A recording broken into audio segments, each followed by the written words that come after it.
Welcome everyone to Tempe, where Arizona State students have been camped out in record numbers for a week so they could get the best seats for one of the most anticipated games in ASU history. Their Sun Devils are 7-1 and ranked number 9 in the country. Today they welcome Everett Golson of the 10th ranked Fighting Irish of Notre Dame, who also scored a 7-1 record. It's a top 10 matchup with major college football playoff implications.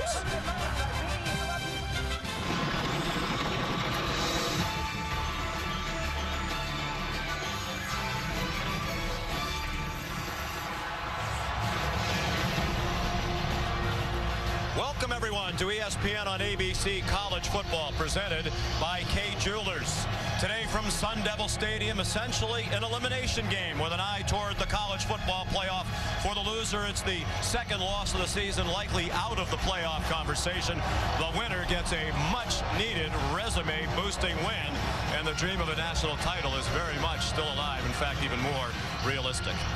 Hi, everybody, and welcome. Sean McDonough, along with the College Football Hall of Famer Chris Spielman, joined in a moment by Todd McShay. Delighted to have you with us. When we talked to Todd Graham, the Arizona State coach, yesterday, he said quarterback play is important in every game, but he thinks the quarterback that plays better today, his team is going to win. Well, let's look at Taylor Kelly, Sean. He missed 6 weeks with a broken foot. This is his 3rd game back. The previous 2 games, he's been a little rusty in terms of not really seeing the field and timing on his throws. We talked to him yesterday. He had a great week of practice. That's important for a college football player to get his confidence. The other thing he brings to the table is he can run the football, so defenses have to account for him. Now, since he's been reinserted into the lineup, the ASU rush team has picked up. The Sun Devils getting ready to take the field out of the Pat Tillman tunnel. So appropriate on this Veterans Day weekend. They emerge from the tunnel named in honor of the former Arizona State great who gave his life in Afghanistan in service of our country more than a decade ago.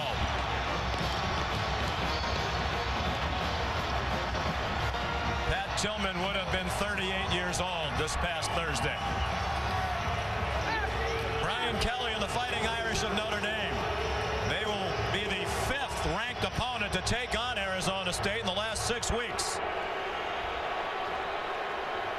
The Irish 7-1, the only loss, that controversial defeat at number 2 Florida State, when it appeared they had won the game in the final seconds, but had the winning touchdown wiped out by an offensive pass interference call. They need a marquee win. Their most impressive win is a victory over Stanford, and the Cardinal no longer ranked in the national polls. On the subject of quarterback play, Everett Golson, the Notre Dame quarterback, and he'll have a major challenge today, Todd. Arizona State attacks on defense. They're going to send 5 or more rushers 55% of the time. That's the second most of all of the power conference teams. So for Everett Golson, a quarterback, you've got to be very good versus the blitz. You've got to make good decisions. The number one thing in this offensive system, recognize where the blitz is coming from. It's coming off the right edge against Florida State. He picks it up too late, does not see his receiver open the middle of the field, and you see the result, an interception. Now, he's improved in this area. You're going to see against Navy last week an A-gap blitz. He hangs in there. He gets his eyes to the proper target. And what I love here, staring down the gun barrel, he anticipates that throw before the receiver comes out of his break. We're going to have to see a lot more of that out of Golson today if Notre Dame's going to win this game, Sean. Beautiful day down on the field for Todd and the sellout crowd. Notre Dame and Arizona State, and the kickoff in just a moment.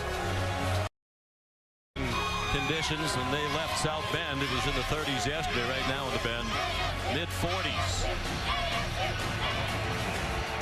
Sun Devil Stadium dates back to 1958. They've hosted a Super Bowl here, several Fiesta Bowls, NFL games. But in the long history of this facility, this is one of the biggest games ever played here. Notre Dame and Arizona State. The Sun Devils won the toss and elected to receive. Kyle Brinza will kick off with a strong leg. 2/3 of his kickoffs this year have been touchbacks. And we're underway. It's returnable if they choose, and Kyle Middlebrooks does choose.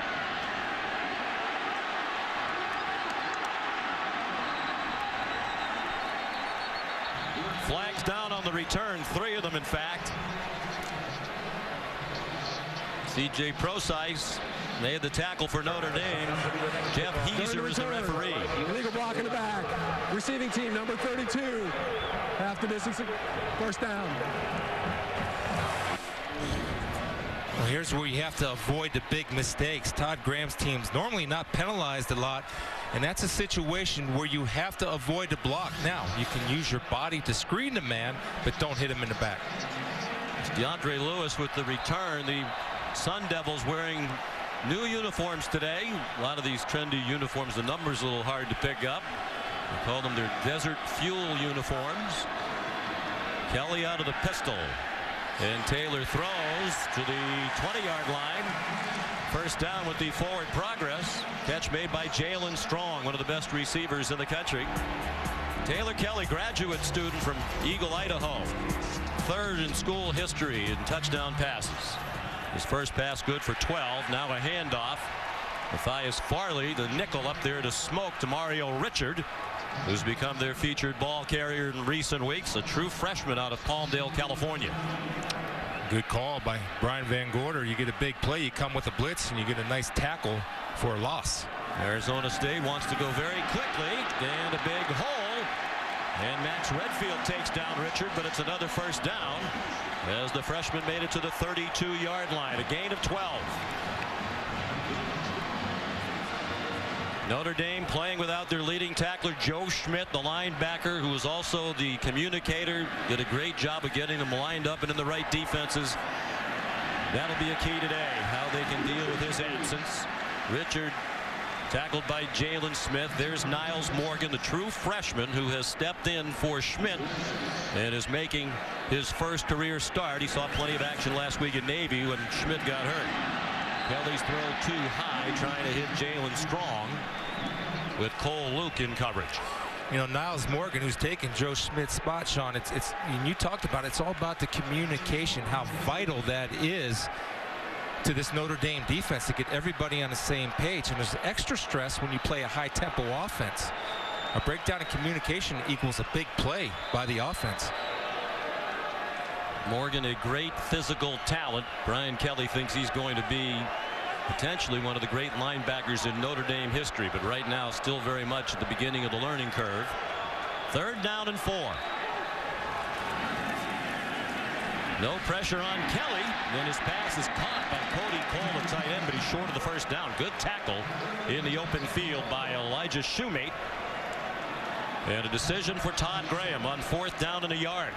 Well, Shoemate did a nice job of not getting separated from Cole on a little drag route. Man-to-man defense. As soon as the ball was caught, he was there to bring him down short and not let him fall forward. Well, a chance to perhaps send an early statement. But Coach Graham sends the punting team on.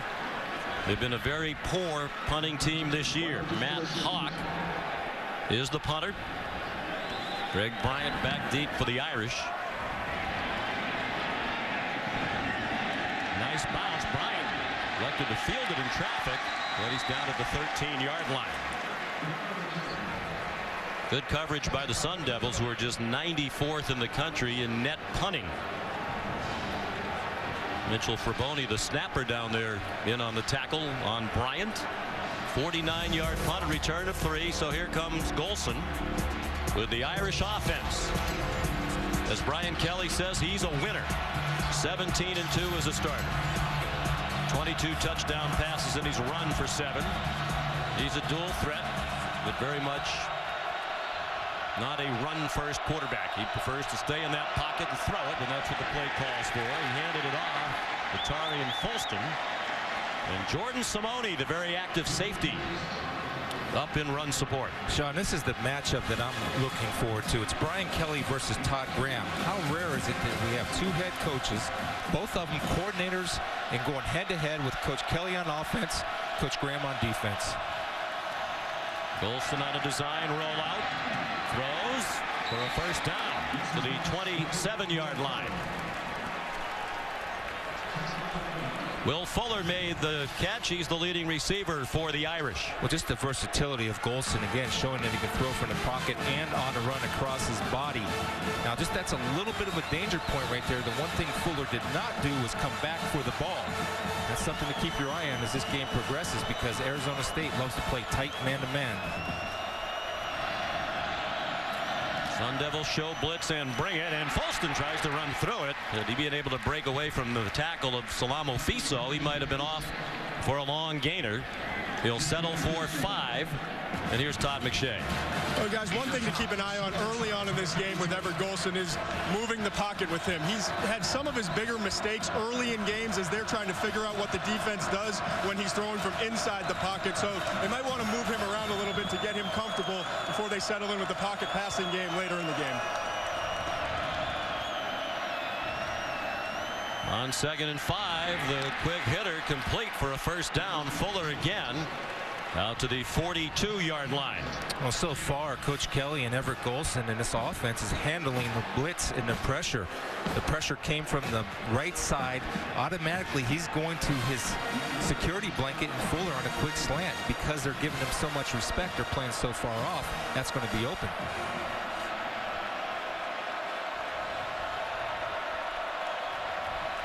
Devils show blitz again. They rushed 5, and the catch made by Fuller stays on his feet and makes his way to the 45-yard line of Arizona State. Liu Mokiola made the tackle. Key member of that defense, linebacker. 13-yard gain. Impressive opening drive for the Irish.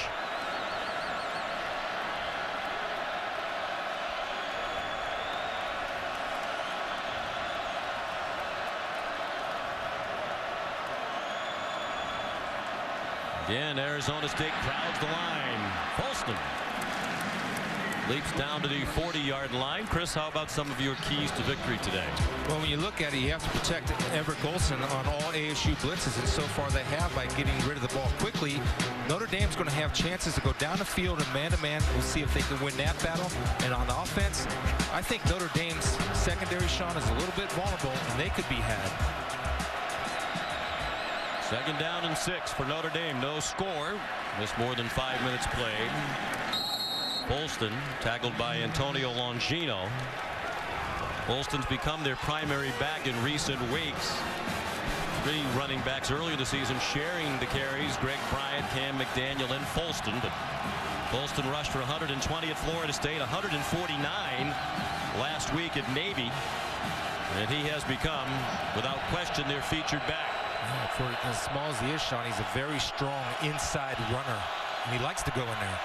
By his own admission, though, struggles in pass protection, and that could be an issue today against this blitz-happy ASU team.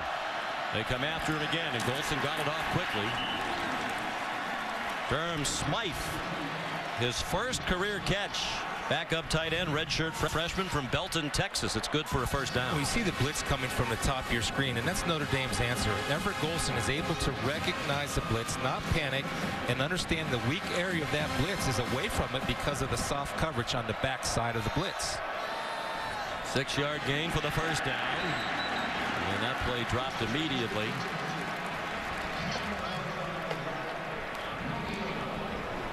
Torrey Hunter Jr. made the catch, and Mokiola made another tackle for Arizona State. Brian Kelly in his 5th season won at least 8 in each of his first 4. Win today would be number 8 in season 5. He'd be the only Notre Dame coach. He's the best play caller in the game, in my opinion.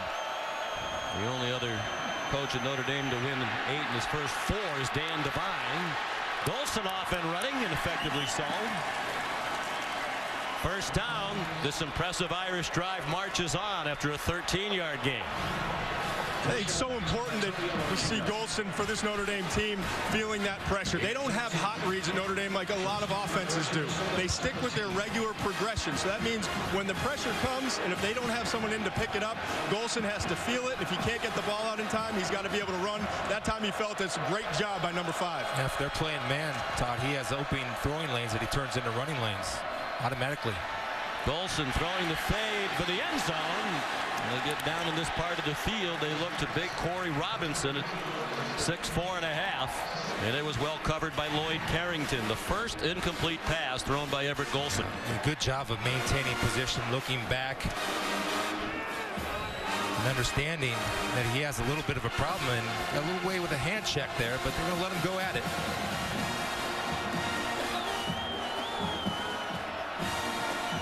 Second and 10.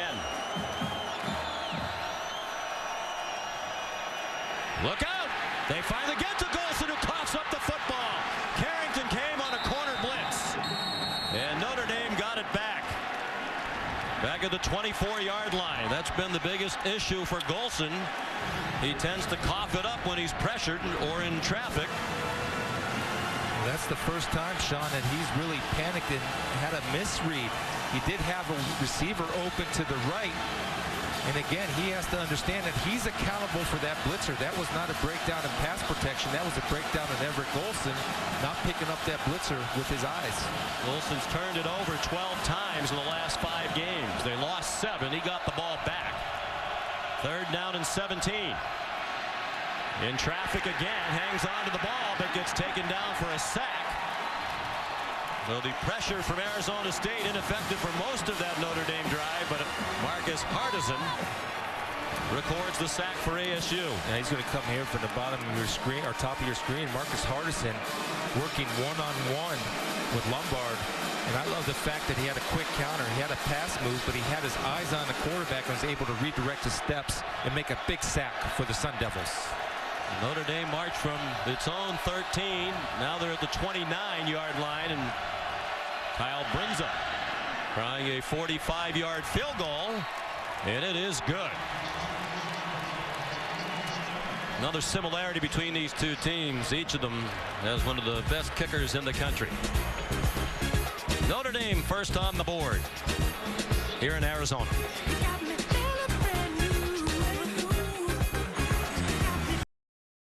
DirecTV. Notre Dame had the ball for 14 plays, more than 6 minutes. Had a 1st and 10 at the Arizona State 17-yard line, then a couple of lost yardage plays. Had them settling for what is officially a 46-yard field goal from the senior Kyle Brinza. The kickoff for the second time. This one is not going to be returnable. Let's send you back to the studio. Here's Chris Cotter with an update. Time to go AT&T inside the headset. It's just Hal, Kevin Sumlin, and Jake Spubman all drew it up, right? Kyle Allen 60 yards to Malcolm Kennedy. Allen has just hooked up with Josh Reynolds, too. A&M has taken a quick 14-0 lead at Auburn. Sean, Chris, Todd, back to you guys out in the desert. All right, Chris, thank you. Second possession on offense for Arizona State. Taylor Kelly, the quarterback. And another big hole. DJ Foster, who lines up all over the offense as a running back and a receiver. He burst through to the 39-yard line. You see right there, they're going to attack the young freshman. That little middle linebacker, Nick Kelly, the center, wins his one-on-one battle. Kelly wants to throw and wants to throw a deep ball. Single coverage. It's caught but out of bounds. Cameron Smith, who's a deep threat, covered by Devin Butler, who's ordinarily their third corner, but he might see more action than usual today with Cody Riggs nursing a foot. Well, there's a prime example of the rust of Taylor Kelly. Cameron Smith was behind the secondary, and that ball was floated out there. If that was put on a drive with some distance, that's 6 points. That's rust. Over the broken bone was right foot to Kelly. Same play. They've had success with that action on both possessions. DJ Foster for another first down to the 49-yard line. They'll mark it at the 50. First down, Arizona State. And Miles Morgenschau had another shot at him, missed him in open field. 11-yard gain. Now running off right tackle. Foster again. Cut down by Elijah Shoemate. He's a great weapon. Foster is the only player in the nation who has more than 700 rushing yards and 400 receiving yards. They have confusion a little bit. Substitution packages for Notre Dame can't get in there. Kelly, first down. Nice move after the catch by Jalen Strong. Redshirt junior from Philadelphia, Pennsylvania. And continuing to improve as a receiver. Right there, he goes up and attacks the ball. If there's one weakness, a lot of times when you watch him on film, he'll wait for that ball to get there. Not that time. Good job of going and getting it. 9-yard gain. Foster skips to the 30-yard line. Andrew Trumbetti, one of several true freshmen playing on this defense for the Irish. He made the tackle, and now he comes out. And you see how quickly they are substituting. Sprinting on and off the field.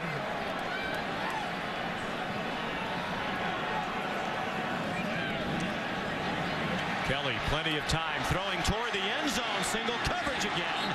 And a lot of hand fighting between Jalen Strong and Devin Butler. And it ended up as an incomplete pass. Again, we're short. He's short on the ball. You see that he is behind Butler. And you want to throw that ball where he has a chance. And at least because of the height advantage, go ahead and make him the winner or the best chance to get the 50-50 ball, because he'll go up and get it for you. But you can't be short. That's two deep passes that have been underthrown.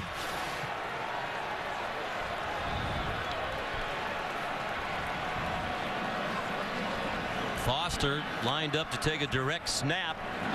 Strength of the formation to his right. He went left for very little. Well defended by Sheldon Day, one of the leaders of that defense, junior from Indianapolis.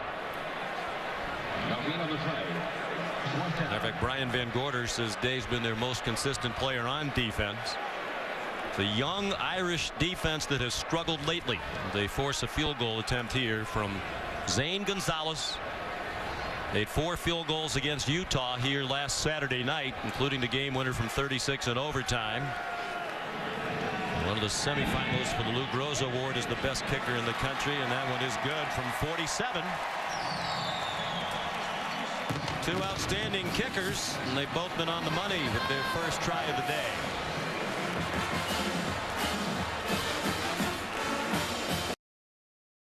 It's been an amazing scene for more than a week. As soon as the ASU football team beat Utah here last Saturday night, the students started camping out outside the basketball arena next door, Wells Fargo Arena. They call it Camp Fargo. Herb Sendek, you saw the basketball coach here, some of his players delivering pizzas. The football team was out there delivering food as well during the week. Those students have jammed into the biggest student section of the Pac-12. 14,000 students typically attend ASU football game. Alex Garut kicks off for the Devils. Down to Amir Carlisle.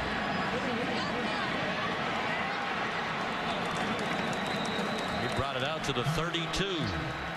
James Johnson made the sturdy tackle. Tied at 3 in the first quarter here in the Valley of the Sun. Back in Tempe, Arizona, Notre Dame and Arizona State tied at 3. 3:39 to go in the first quarter. Second possession of the game for the Irish. They had a nice drive engineered by Everett Golson. Their first possession stalled in the red zone, and they settled for a field goal. Arizona State brings pressure again, and Golson's pass in the direction of Chris Brown. Incomplete and covered by Lloyd Carrington. All right, Lloyd Carrington's doing a nice job at his man-to-man coverage. And if you're going to be that aggressive and blitz that much, as a corner, you have to stay stout in your technique and trust your training, because you know you're going to get tested all day.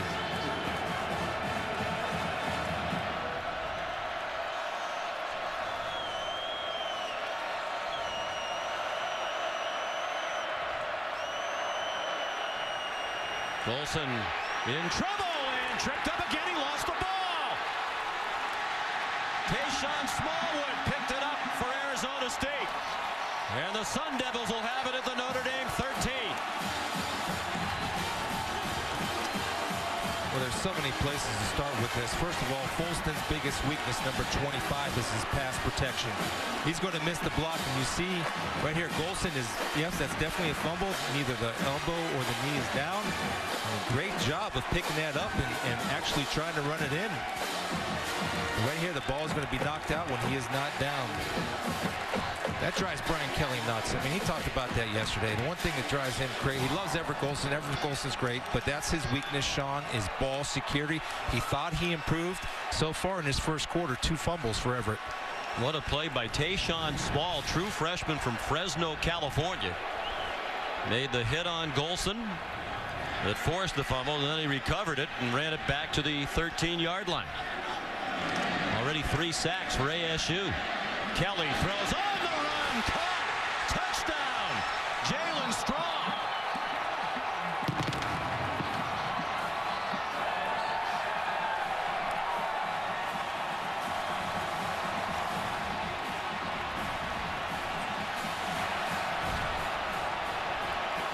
They're recognizing Devin Butler in for Cody Riggs. Watch Jalen Strong right here. This is a little bit of a switch route, and it's almost a nice little pick route right here.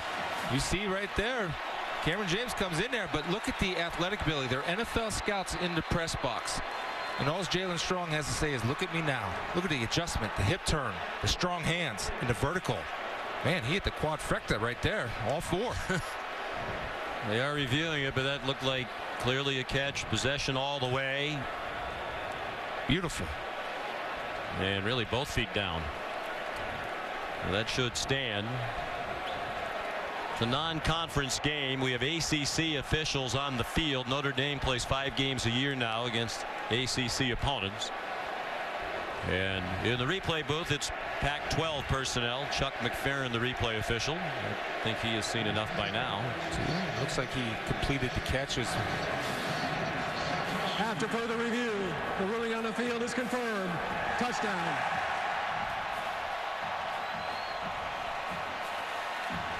A huge play by Smallwood set it up. And Strong, a frequent target, and particularly down there in the red zone.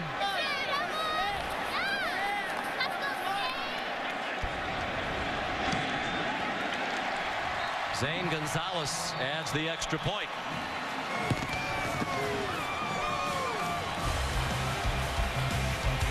So the turnover by Golson off the great play by Smallwood. And just one play later, Strong with the first touchdown of the game.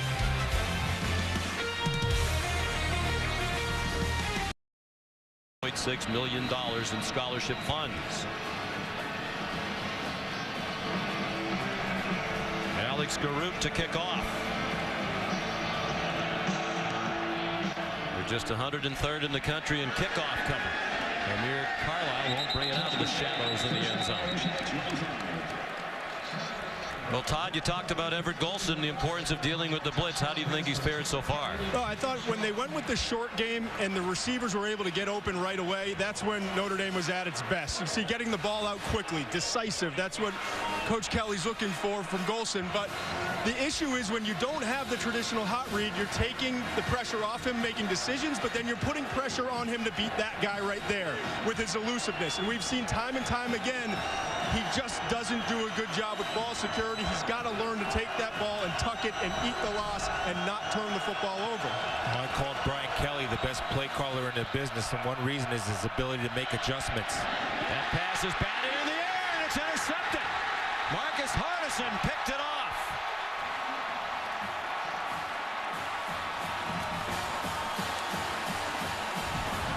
Low talk. Waltu is going to get a nice little tip right here, recognizing the short passing game. That's the counter to the quick passing game. Watch him get his hands in the air right here. So when you know that you're going to get countered with a quick passing game, Waltu gets up and bounces the ball, and also Cherry looks like he got his hands on the tip. Then you have defensive linemen and hot pursuing defense running to the football. Good things happen when you hustle. But that's just recognition of getting hands up on a 3-step drop. Well coached by Todd Graham. So turnovers on consecutive offensive plays for Notre Dame. Demetrius Cherry tipped it. Marcus Hardison picked it off the defensive end. Might take a shot here again. A lot of times after a turnover. And Kelly, after the play fake, throws the slant for an 8-yard gain. Jalen Strong again.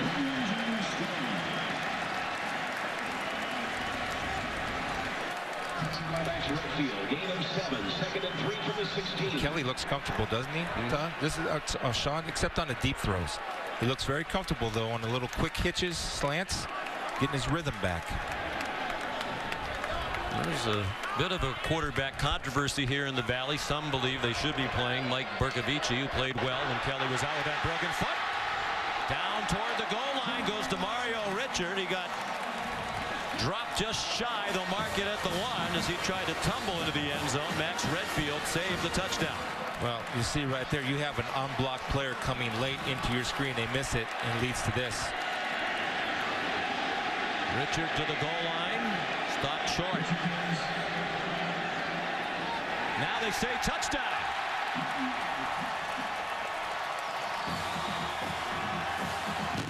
Officials took a moment to try to figure out where Richard was, and when they ran into the pile, they determined it was a score.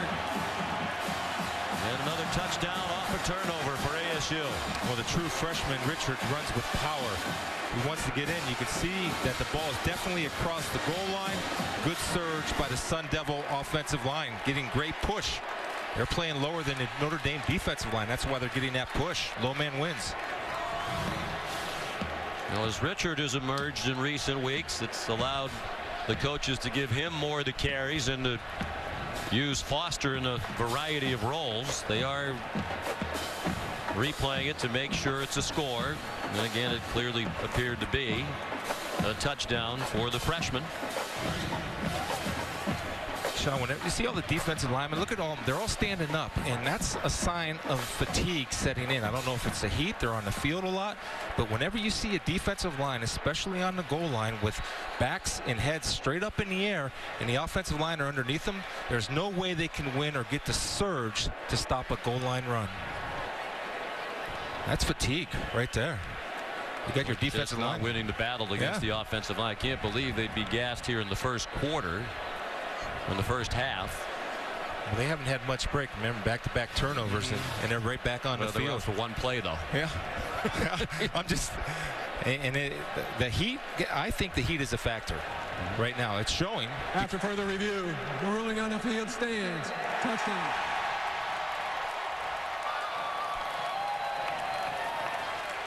Second of the season for the freshman, Demario Richard. Ran for 116 last week. A career high in their overtime win against Utah.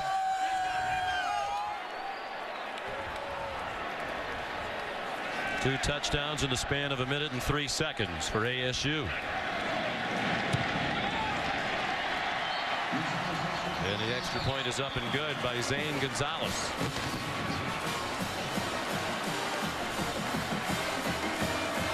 So it's 17-3, and Chris, we talked to both coaching staffs yesterday, and everybody agreed one of the keys to this game would be how would Notre Dame handle the pressure which is going to come throughout from Arizona State. That first drive, Golson did a very nice job marching them down the field, but since then it's been a disaster. Well, it has been. It's come off of trips, because when he's coming off, when they're bringing pressure in Notre Dame's and trips, they're trying to run routes down the field to take time. Well, if you have an unaccounted guy coming from the boundary and the quarterback's responsible for him, he doesn't have time for those receivers to run their routes. Now, when they're balanced a 2-2 look, he's just thrown away from the blitz, Sean, and that's where they've had their most success.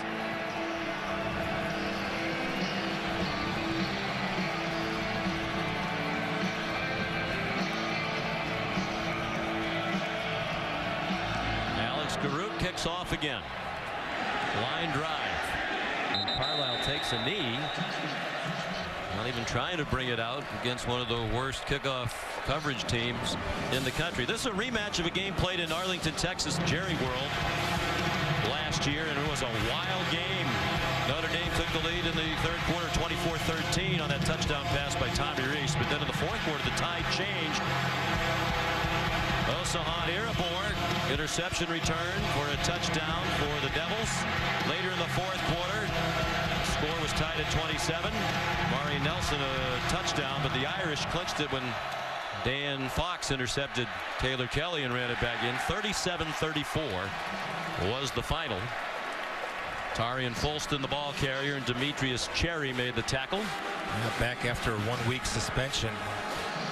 Big player, explosive with size. He was arrested and charged with a misdemeanor DUI 8 days ago. Didn't play last week against Utah.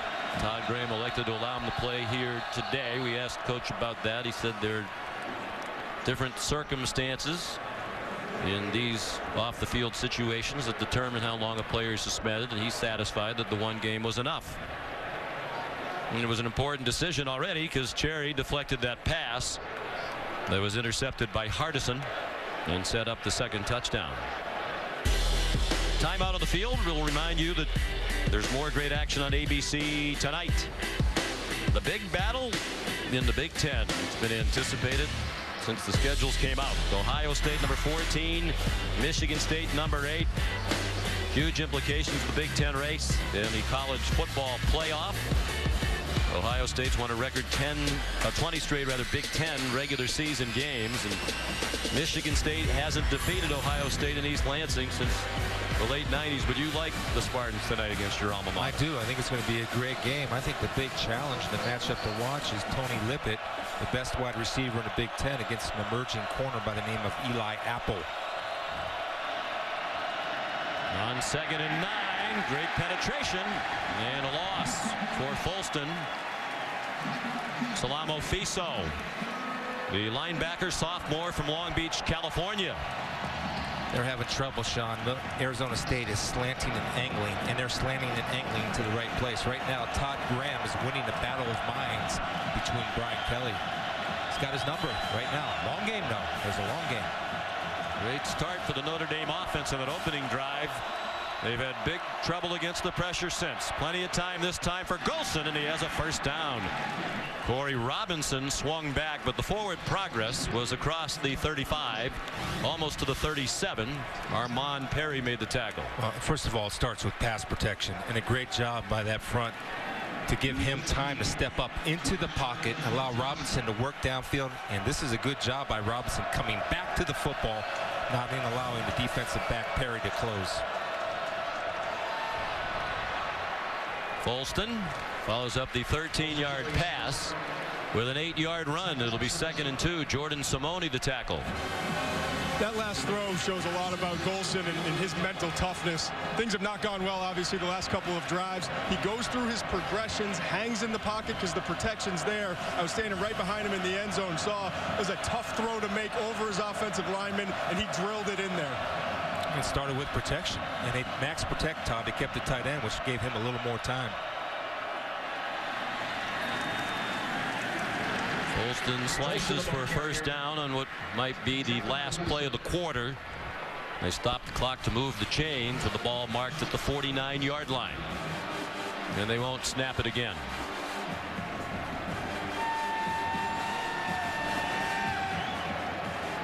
For some reason the clock stopped, and now they're winding it again.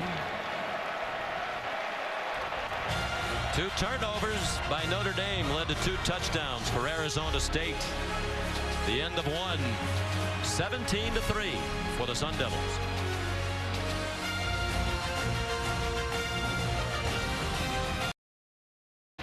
On this Veterans Day weekend, it is Salute to Service Day here at Sun Devil Stadium. A wonderful moment on the field. Between quarters, there's Operations Officer Philip Weiser surprising his family, his wife Sharon, their 2 boys, Marcus and Elon.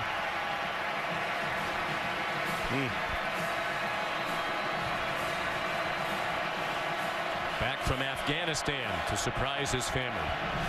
He serves with the 455th Aerial Port Squadron. Arizona State arranged for that surprise reunion.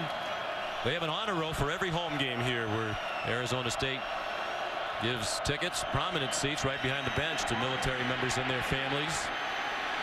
First play of the second quarter. Everett Golson takes off running. It is out of bounds in ASU territory at the 43-yard line. It'll be 2nd down and 2. Well, they have Cam McDaniel, number 33, in for this reason, to pass protect, and he does his job. Everett Golson runs out of trouble. Not trying to force anything, making good decisions, and understanding he has the ability to pick up positive yards, especially if he sees loss of contain by the defense. And we'll keep an eye on the run ratio when McDaniel's in there. He's in there to pass protect mainly. Folston's obviously their best runner, but he struggled early on in their pass pro. Stoppage and play for an injured ASU player. It's Antonio Longino, junior linebacker from East Cleveland, Ohio, looks to be fine as he runs off the field. He brings some toughness to that defense. We talked to defense coordinator Keith Patterson yesterday. He said Longino will really hit you.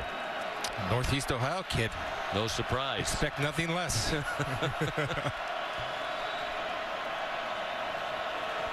Second and 2.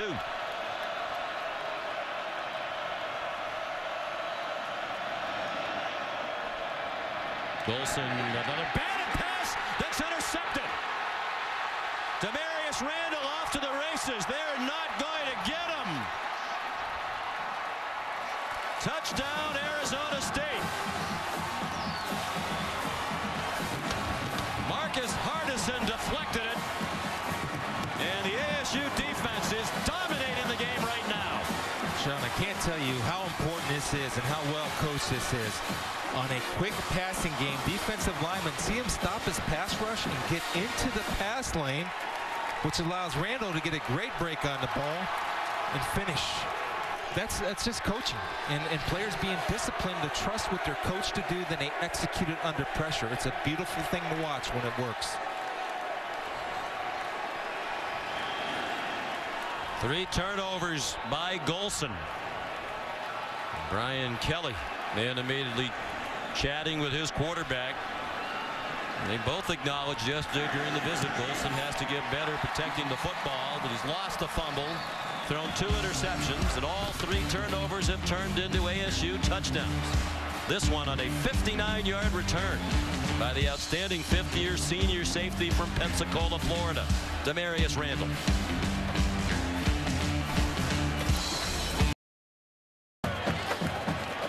Arizona State 24 points in the span of 4 minutes and 26 seconds. The defense has been outstanding. 3 takeaways, all leading to touchdowns. The most recent one run in by the defense on the interception return by Demarius Randall. When they forced 2 turnovers or more, the Sun Devils have won 13 in a row.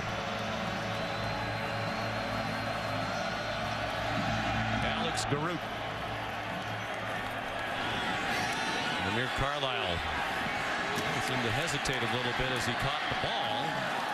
He got banged around just shy of the 25. There is a flag down in the middle of the field.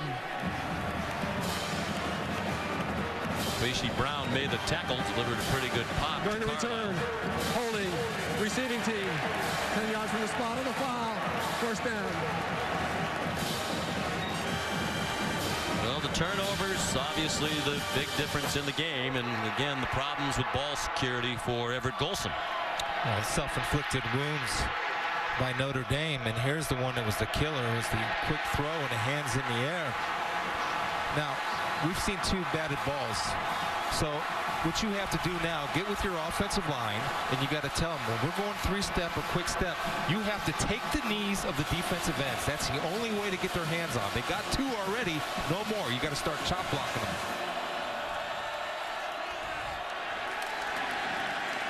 Arian Folston ahead for a couple. Taken down by Jordan Simone, a redshirt junior and a walk-on originally here at Arizona State, who was recently a spring practice a few months ago, was the 5th string safety.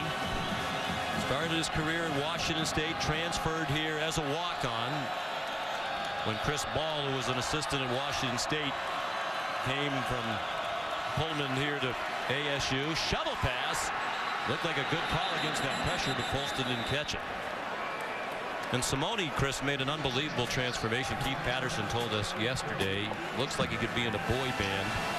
And he's gone from a guy the coaches barely knew to somebody who they think might have an NFL future, could be an All-American perhaps even this year. Well, it's a classic case of what's your 40 time, how much you bench. And the classic answer is, I don't know, I just make plays. And that's what he does. He just makes plays.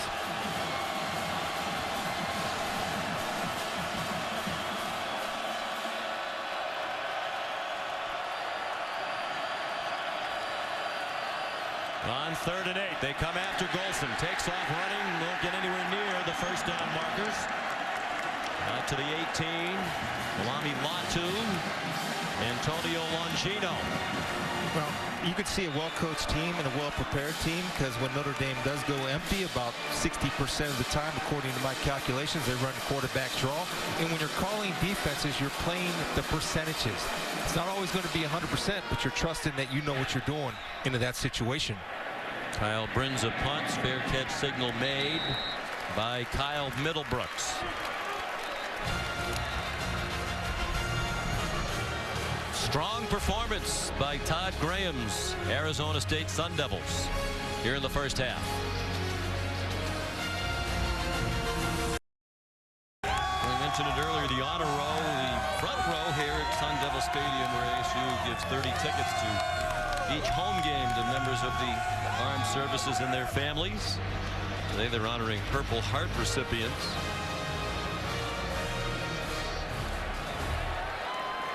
I love it. It's a great tradition. And it's not just on Veterans Weekend, it's every game here. Marie Nelson lines up usually as a tight end.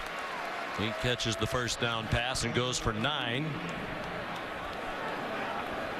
Yeah, you can see Taylor, I think confidence is growing with Taylor Kelly on every throw. It's just the deep ball that he struggled with. Kalen Ballage hit behind the line of scrimmage by Sheldon Day. Well, he stood out to me in film. I mean, he flashes, and the one thing he has is great get off. You see him right there just turning his body, and he beat the offensive guard off the snap. That's one thing he can do and do well.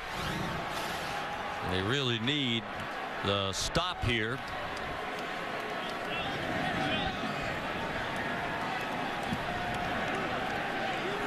Day 6.5 tackles for loss now for the season. Tied for the team lead with Jalen Smith, the linebacker. 3rd down and 3. Kelly is going to take off running, lunges for the marker. Jalen Smith chased him to the boundary, and it looks like they'll give him a favorable spot in the first down.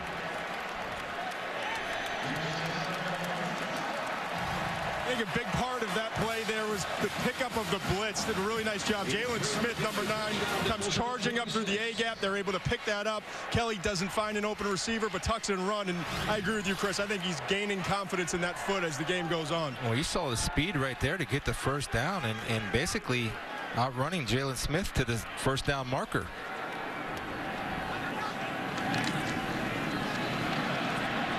DJ Foster. 10 more. Wrestled down by Matthias Farley. It's another first down for Arizona State. Well, this is just counter OT. Guard and tackle around.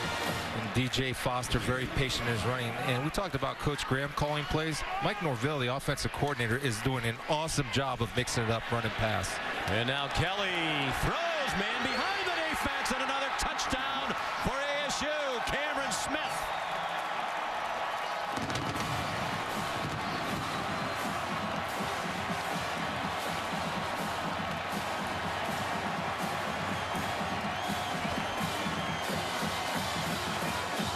You just mentioned Mike Norvell, the offensive coordinator. When we talked with him yesterday, he said one of the keys to this game is Cameron Smith has to emerge for us. He is a home run threat. We need him to become that. And he just hit a home run for the Devils. 43-yard touchdown reception, and the route is on. Shocking start to this game for Mike Norvell and Arizona State. And Notre Dame stunned. 31-3.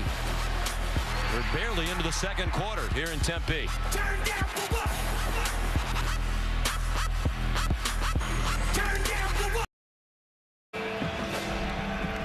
Here's a look at our Pacific Life game summary. A blitz from Arizona State, 4 touchdowns in a span of 7 minutes and 7 seconds. And if you're looking for the bright spot for Notre Dame, they do have the edge in time of possession. Yeah, because they score so fast. I mean, and you know, they just got to settle down and get back to what they're doing. And they had success early in the ball game, Sean, when they went a little bit up tempo. That's what they have to get back to doing. And on their quick passing game, I'm telling you, if they're going to do that, they got to. I said chop, I meant cut block to be accurate. They need to cut block the defensive lineman. Alex Garout kicks off. Tumbling line drive that goes out of bounds. Back in the studio, here's Chris Cotter. Sean, Wells Fargo getting it done. That's exactly what true freshman Kyle Allen has done this afternoon. This is his 3rd touchdown pass in a little over a quarter in Auburn. Ricky Seals-Jones taking this in from 23 yards out. 21-14, A&M on top. See if they can hold up on defense. They're doing a good job with their offense. They've always done. Sparky, Get your workout. beating the leprechaun in push-ups right now.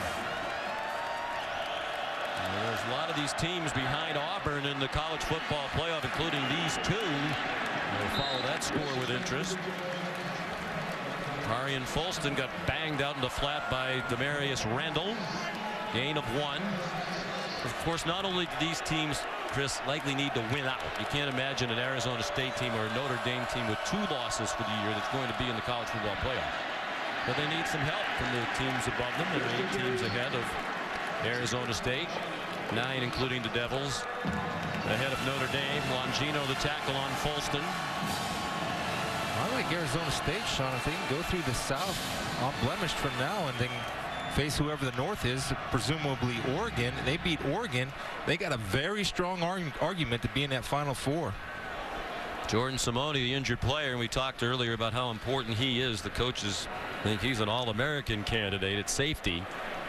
And they put a lot on their safeties. With all that blitzing, those defensive backs get left alone a lot.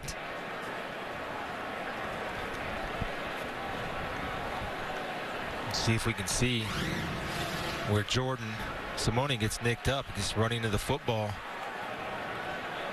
Ooh, yeah. Looked like he got his shoulder in there. Did a good job of avoiding direct contact with the helmet. Face was up. Sometimes you get a little stinger. I don't want to speculate, though, but that's certainly a possibility. And that's an important position, as you mentioned. And they have 2 safeties that are very active in their run defense. Both of them came into the ball game with 73 tackles apiece. Now, if you're Notre Dame and he is taken off the field, if there's a way you can get a matchup man-to-man with his replacement, James Johnson, you attack number 18. Simone ran off the field. Johnson's a redshirt freshman. 3rd down and 7 for Notre Dame. 10.5 minutes to go in the first half. The Irish trailing 31-3. Cam McDaniel is the running back. As Chris pointed out, likely to stay in there and block for Golson. Better at pass protection than Folston.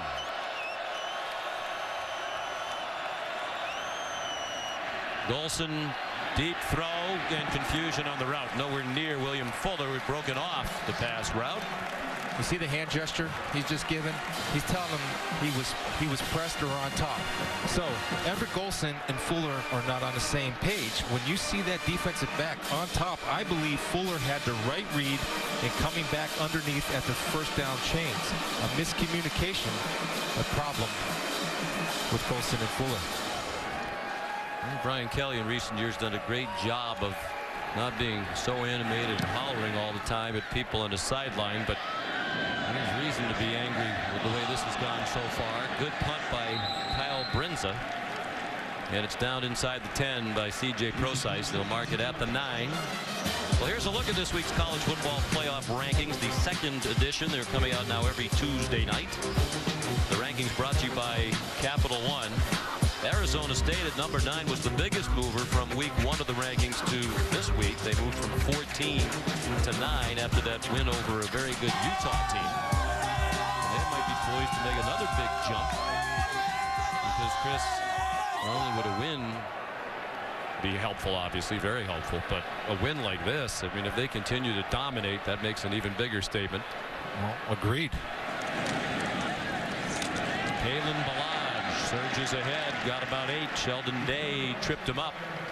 You know, just watching this team, how does this team give up 62 to UCLA? That's a good question. I mean, how do they give up 62 to UCLA? Now, we got some answers, and I'll have them for you here in a second. And that's one of the questions they might have to answer at the end of the year. Nice fake.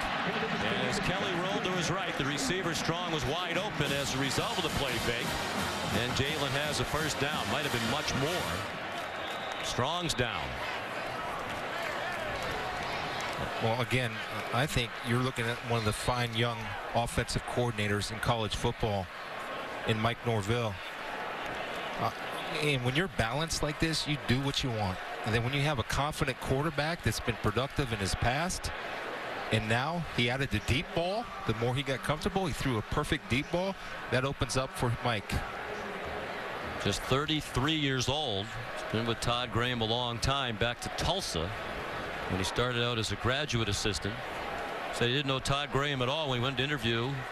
He got the job. Graham told him later he liked it because Norvell looked him in the eye the entire time and sat right on the edge of his seat with great intensity. If you know Todd Graham, you know how intense he is.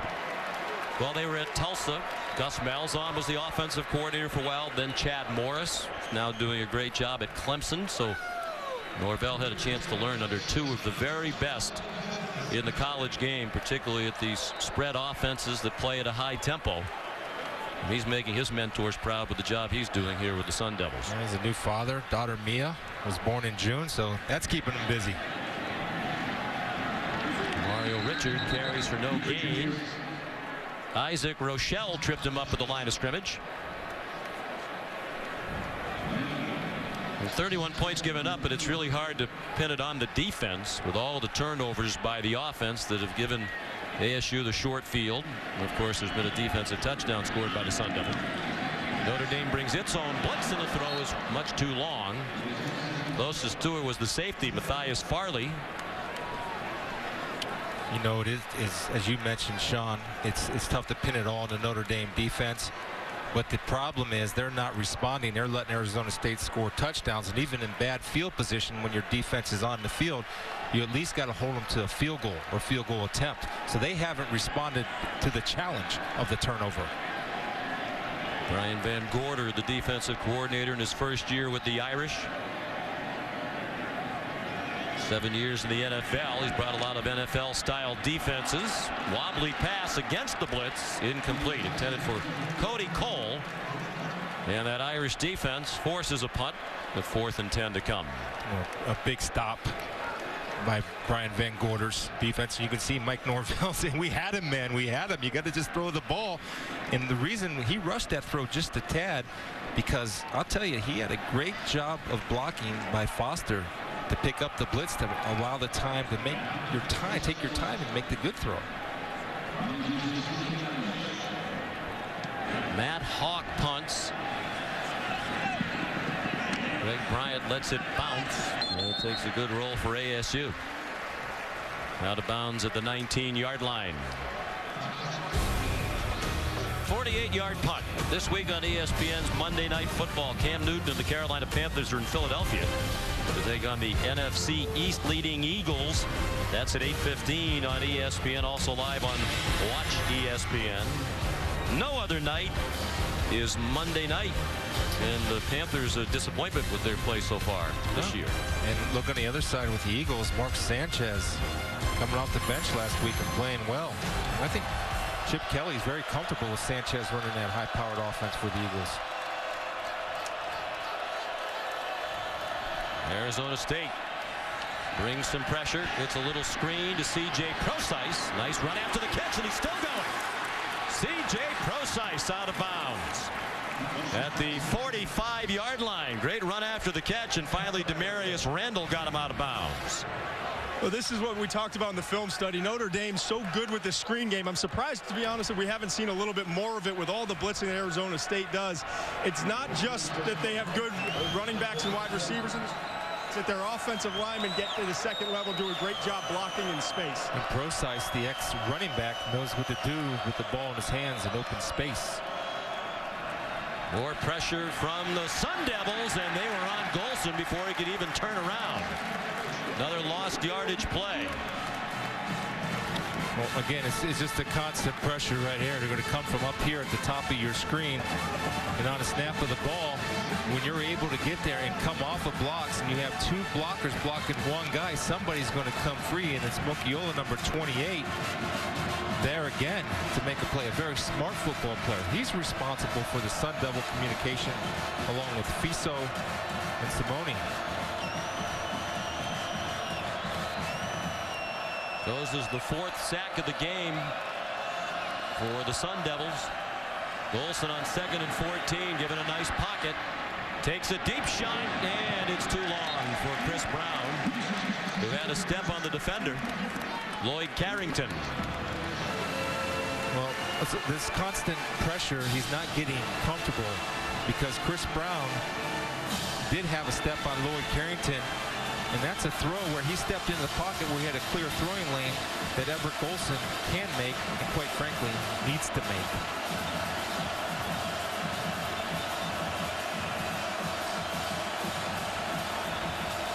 Golson completed 6 of his first 7. He's completed 1 of 7 since. 3rd and 14. Golson really more concerned right now about the rush than looking downfield, and he's down. Lingered for a while, but finally succumbed back at the 32-yard line. Well, this coverage sack, and they're doing a great job of covering downfield, and you can see in your screen there's not a lot of open golden helmets running around, and this is just effort. Number 41 Latu and Longino are both going to be able to finish him off, and that's just effort by that defensive line of being persistent in their pass rush. Kyle Brinza punts. Fair catch made by Kyle Middlebrooks.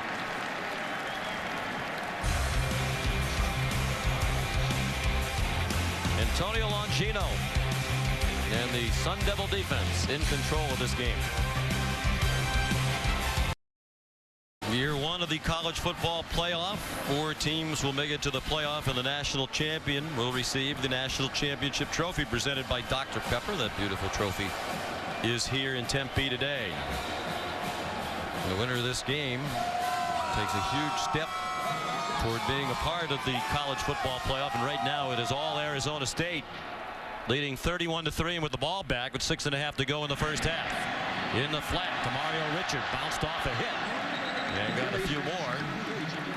Finally, Matthias Farley made the tackle. Seems like Arizona State's playing with a lot more urgency. I mean, Shoemate had him dead to rights, and Richard ran right through him. Kelly keeps it, wanted to throw, but they were covered. And Jalen Smith will be credited with the tackle. Actually, a good decision right there by Taylor Kelly, not trying to force anything, understanding they have the game in control, and not making a crucial mental mistake. He's a very smart young man, graduate student, graduated with a degree in educational studies, better than a 3.3 GPA, and now studying sports law, getting a master's in sports law, a new program here at ASU. Pressured, but it's a screen anyway, and he got it off to DJ Foster, who got yanked down at the 45-yard line by Cole Luke. Again, this is a guy that's played a lot of football. Why? Because there's not a lot of panic coming in. You're going to see the pressure come from Jalen Smith. No panic. He just backs up and throws a little fadeaway into the screen, and again, right call against the right defense. DJ Foster tackling on this defensive sequence a little shaky for Notre Dame. Devin Butler finally made the tackle. He's been playing a lot today, and we've seen, I do not recall having seen Cody Riggs on the field. Ordinarily their starting corner has been bothered with a leg injury.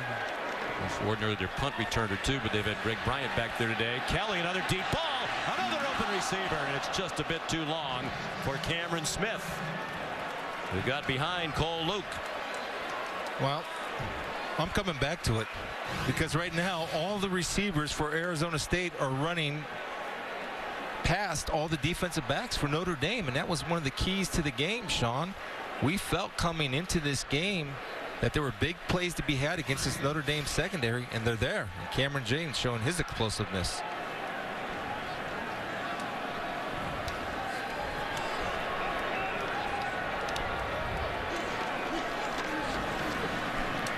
Kelly steps into the throw. First down into Notre Dame territory to the 33-yard line. Frederick Gamage, former walk-on from just down the street in Phoenix out of Brophy Prep. Max Redfield the tackle, gain of 17. Well, you can see his right foot was the one that was injured, and that's a good drive off of that right foot. Nice to get on the ball back at the 38-yard line. Kelly's from Eagle, Idaho. Grew up very close to where Jake Plummer hails from, and of course Plummer, one of the great players in the history of ASU football, and it was Jake's history here. It was a big reason why Taylor Kelly elected to come to Arizona State, and Jake's here today, and Taylor told us yesterday he speaks to Jake every week. Good guy to talk to. Jake knew how to play the position. Took them to a Rose Bowl. Look out, pressure. Kelly got it off. Threw it up for grabs. They're looking for a flag on the ASU sideline, and they're going to get one. DeAndre Lewis, the intended receiver. He got tangled up with Elijah Shoemate.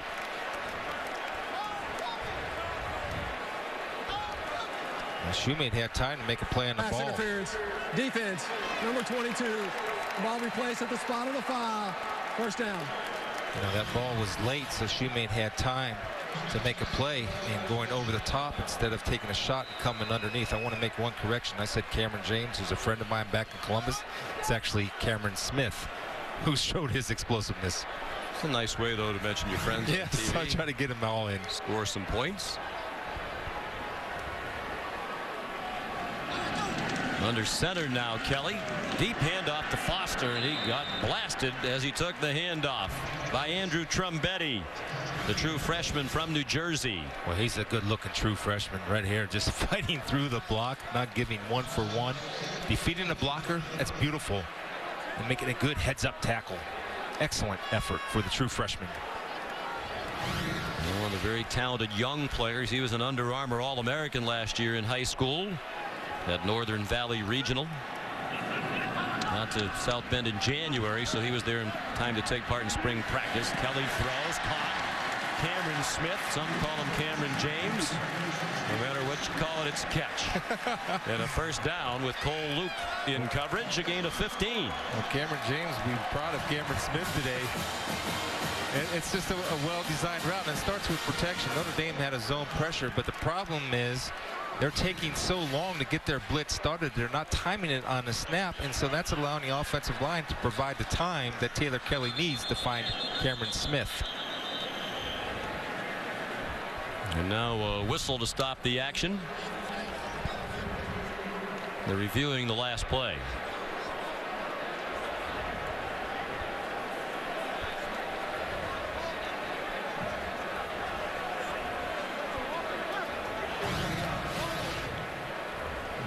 Questioning not whether it was a catch, but the spot of the ball relative to the first down marker.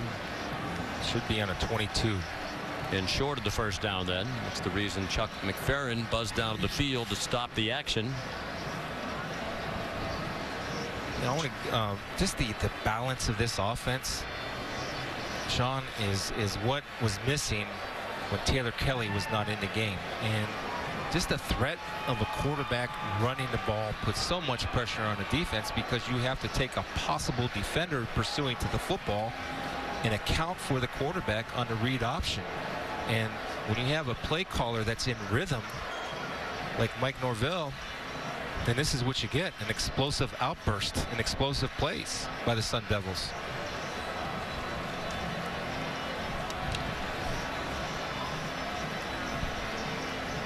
That's important to note that play callers like Brian Kelly, Todd Graham on defense, Mike Norvell on offense, Chad Morris, Gus Malzahn, Bobby Petrino, whoever it may be, those guys get a rhythm. They get a feel.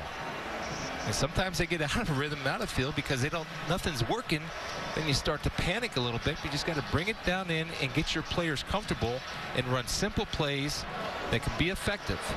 The problem is Arizona State makes nothing simple because they're bringing 6 and 7 guys, and Notre Dame's receivers down the field aren't doing a consistent job of separating from coverage.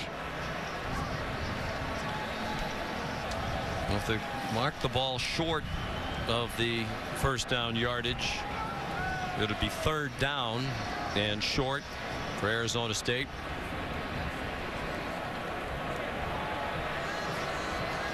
You mentioned Taylor Kelly, and really one of the biggest reasons why he remains the quarterback.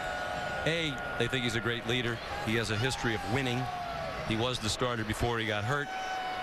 But the run game that he gives them that the backup Mike Bercovici does not is also a big factor. But it's awfully nice to know they have Bercovici if they need him, because he was phenomenal filling in when Kelly was out. Even in their only loss of the year against UCLA when they gave up 62, Bercovici threw for 488 yards. Review. The runner was stopped short of the line to gain. It'll be 3rd down and 1. The ball will be placed on the left hash at the 22-yard line. Well, their running game suffered, and it's not Bercovici's fault because he was excellent in a backup role. He threw for 988 yards. But it is 998 yards in his first 2 starts. And that's amazing and great numbers, but the fact that they weren't balanced, I think USC held them to under 40 yards rushing. It's tough to, now they won on the Hail Mary, but it's tough to win ball games and stay consistent. But he's a good player. Be the guy next year. And they have some packages. They said it was possible he'd get into the game today, but might be in a mop-up role if the game continues to go like this. So they move the ball back. It's not a first down. It's 3rd down and 1, and the Irish appear to stop DJ Foster. Niles Morgan standing in today for Joe Schmidt. Help stop that play short. How do you think Brian Van Gorder's defense has done, Chris, with the part of the game we talked about, lining up, being ready to go without Joe Schmidt, their communicator, in the game? I think they've done okay. What's happened is that their coverage in the back end has been exploited, and that was not a strong point for this defense. Arizona State recognizes that, and they're taking their shots downfield. And the problem that they're having is when you're balanced like Arizona State is, you don't know what to call, so you have to call it safe so you can stop everything.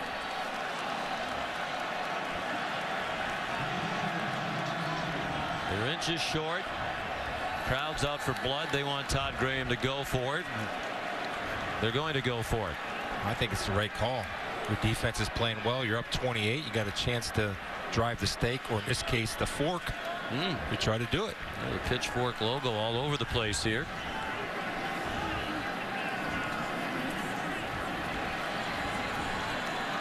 It's quite possible they've already stuck a fork in the Irish, but a lot of football left. It's been a high-scoring Notre Dame team. They come in averaging 35 points per game. That's the best of the Brian Kelly era. They get quickly over the ball, snap it quickly, and good luck if you can figure out where the ball should be marked. That's a tough task for the officials. There's a flag down on the play. The mark might not matter. It won't. 5-yard penalty. First down. They were lined up in the neutral zone as they allowed the play to continue. Coach Kelly wants an explanation. There's nothing going right for the Irish today. And I think Brian wishes right now he was spending the afternoon playing 18 holes out at Whisper Rock down the road here. Yeah, you can see the nose guard, number 94, Jerron Jones. His helmet was across the neutral zone, which caused the flag.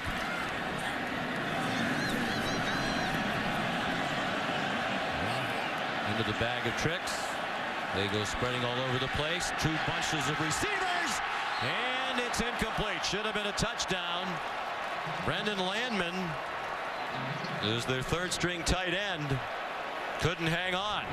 Well, Brendan is known as a blocker. And that's why. Yeah, not a pass receiver. Jalen Smith shows his athletic ability and speed to get back, and Jalen did an excellent job of raking that right arm. You see that? He's raking that right arm. His hand is on that elbow and was able to knock that ball loose. Would have been the first career catch for Landman. Now it's Kelly weaving down to the 11-yard line with Jalen Smith made the tackle. I've just been impressed with Kelly, obviously, in every aspect of the game, but also running the football, coming off of that foot injury. He's really shown no caution at all. Well, just the threat helps this offense, and Sean and I just talked about that, but I like his composure. We spoke to him yesterday, and I can't tell you and emphasize the good week of practice that he has had last week helps him in this game. Gives him confidence.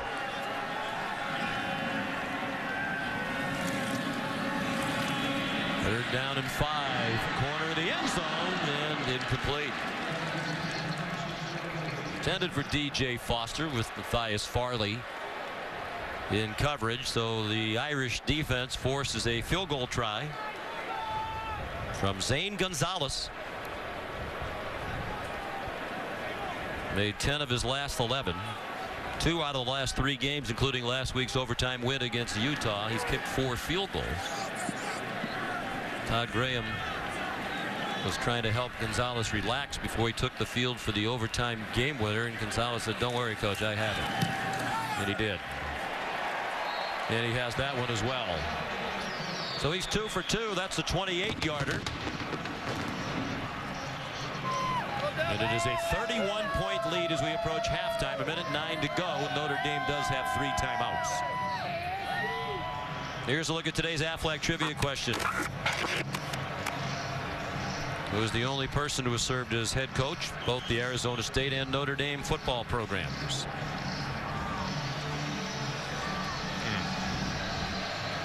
It's a lightning round today, Chris, so the answer is going to be right off the kickoff, so you don't have time to go to Google or Wikipedia or all the things that you usually do. Can I get a hint? An eye on you to make sure that you don't. Can I get a hint? Can I ask? You can ask a question. Okay. I might not answer it. Did he also coach in the NFL? Yes, he did. Okay. You don't want to just want to go ahead right now? That was Rudy's coach, Dan Devine, right? That is correct. I guess we won't answer it after the kickoff. Well, you asked me to answer. I can't help it. We'll put the graphic up after the kickoff. How about that? Just to confirm. You're just too smart. No, that wasn't the most difficult one. Right? Okay.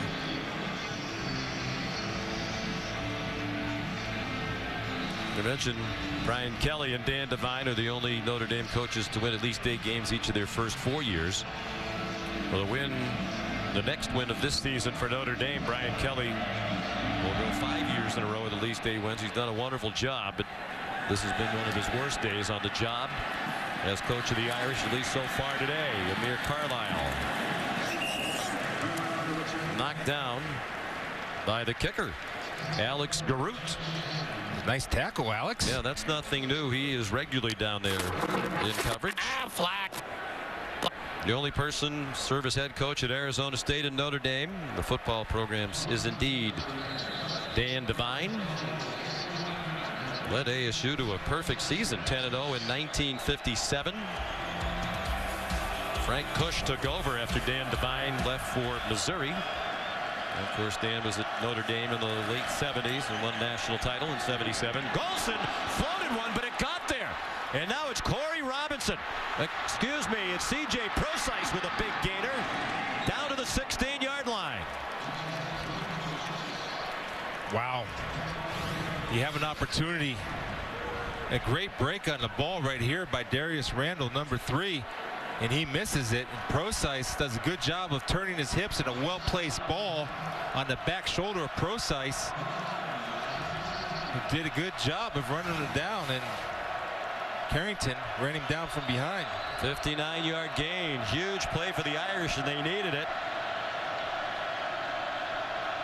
Procise has made some big plays. He had a 79-yard touchdown last week against Navy. Golson goes out of bounds back near the line of scrimmage. Jordan Simone was shaken up earlier, is back out there now at safety for Arizona State. 24 seconds in the half. All 3 timeouts for the Irish.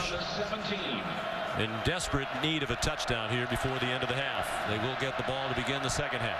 He likes to target Robinson at 6'4", number 88 in the red zone area.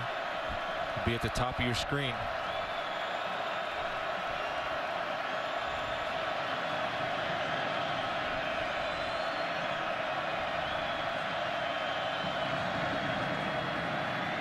Golson out of bounds inside the 10-yard line. Well, this is able to run away from Viliami Latu. This is on Everett Golson making a great play because Cam McDaniel was in there to block. Did not block Longino coming off the edge, but Everett felt the presence and did something negative, turned it into a positive. 3rd and 3.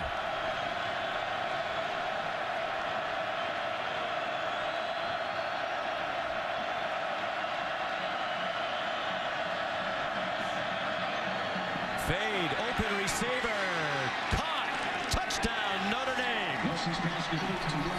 William Fuller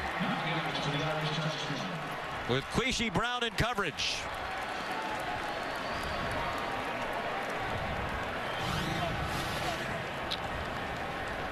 Nice little double move right there by Fuller with a little shake and bake. Catches Quishy Brown, and Quishy could have helped himself if he would have got hands on Fuller to disrupt the timing of the route. And the left foot is clearly in and the ball is secured after the catch. But you have to get your hands on receivers, especially at the goal line. If you give them a free release, they'll make you pay more than not. They're checking it in the replay booth. Chuck McFerrin's been extra careful on a few of these. Didn't seem to be any question on that one. Fuller's 10th touchdown reception. The big play, the pass play to Procise, when it looked like Randall might pick it off. They got a 59-yard gainer on the completion to the sophomore. Fuller 4th in the nation starting today in touchdown receptions. Now has 10 for the year, and Brins adds the extra point. At least a half-hearted smile, something to smile about, and an otherwise awful half for Brian Kelly and the Irish, Todd. Well, I think one of the big focus points at halftime will be how can Notre Dame do a better job of getting off the line of scrimmage and getting their receivers to separate, whether it's motioning, trips, bunch formation, whatever they have to do. That drive was the first time I thought all game where the wide receivers for Notre Dame were able to get off the line, create a little bit of separation, and give some throwing windows to their quarterback, Everett Golson.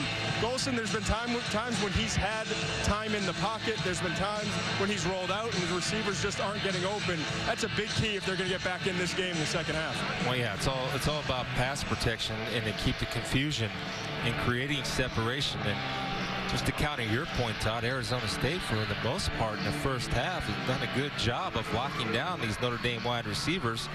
Brown, that time, I thought gave a freebie to Fuller by not getting his hands on him and getting physical, especially in the red zone. Capital One halftime report just seconds away with John McDanny. Scores and highlights for this huge day of college football, as the field of realistic contenders to be in the 14 college football playoff at the end of the year will dwindle again.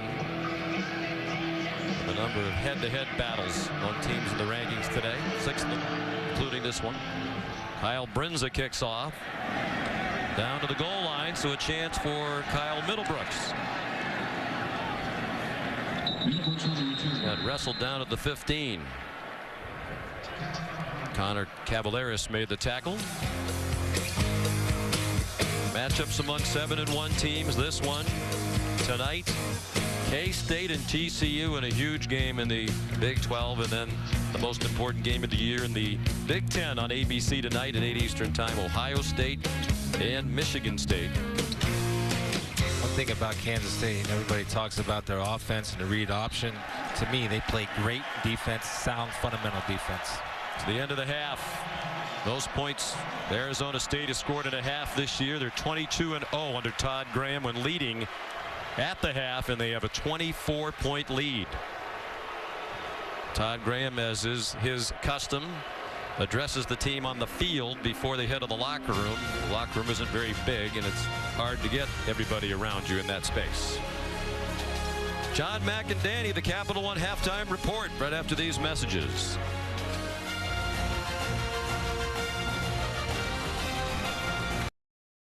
Report.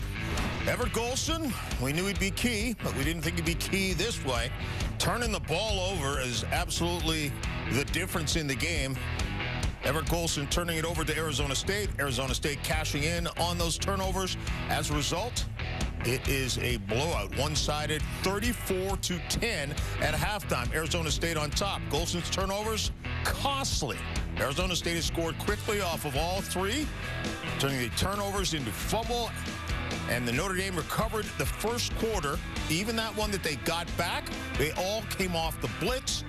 And as a result, we can say hello to Danny Cannell and Mac Brown. We could also say Mac Brown knows what he's talking about because you said the key to this one would be the blitz. Well, if you look at what happened in the first half, I talked to Todd Graham this week, and he said not only did they have to blitz him, but they had to contain him. They've been able to do both and force turnovers at the same time. Now, Notre Dame scoring late does give them a chance, down 24.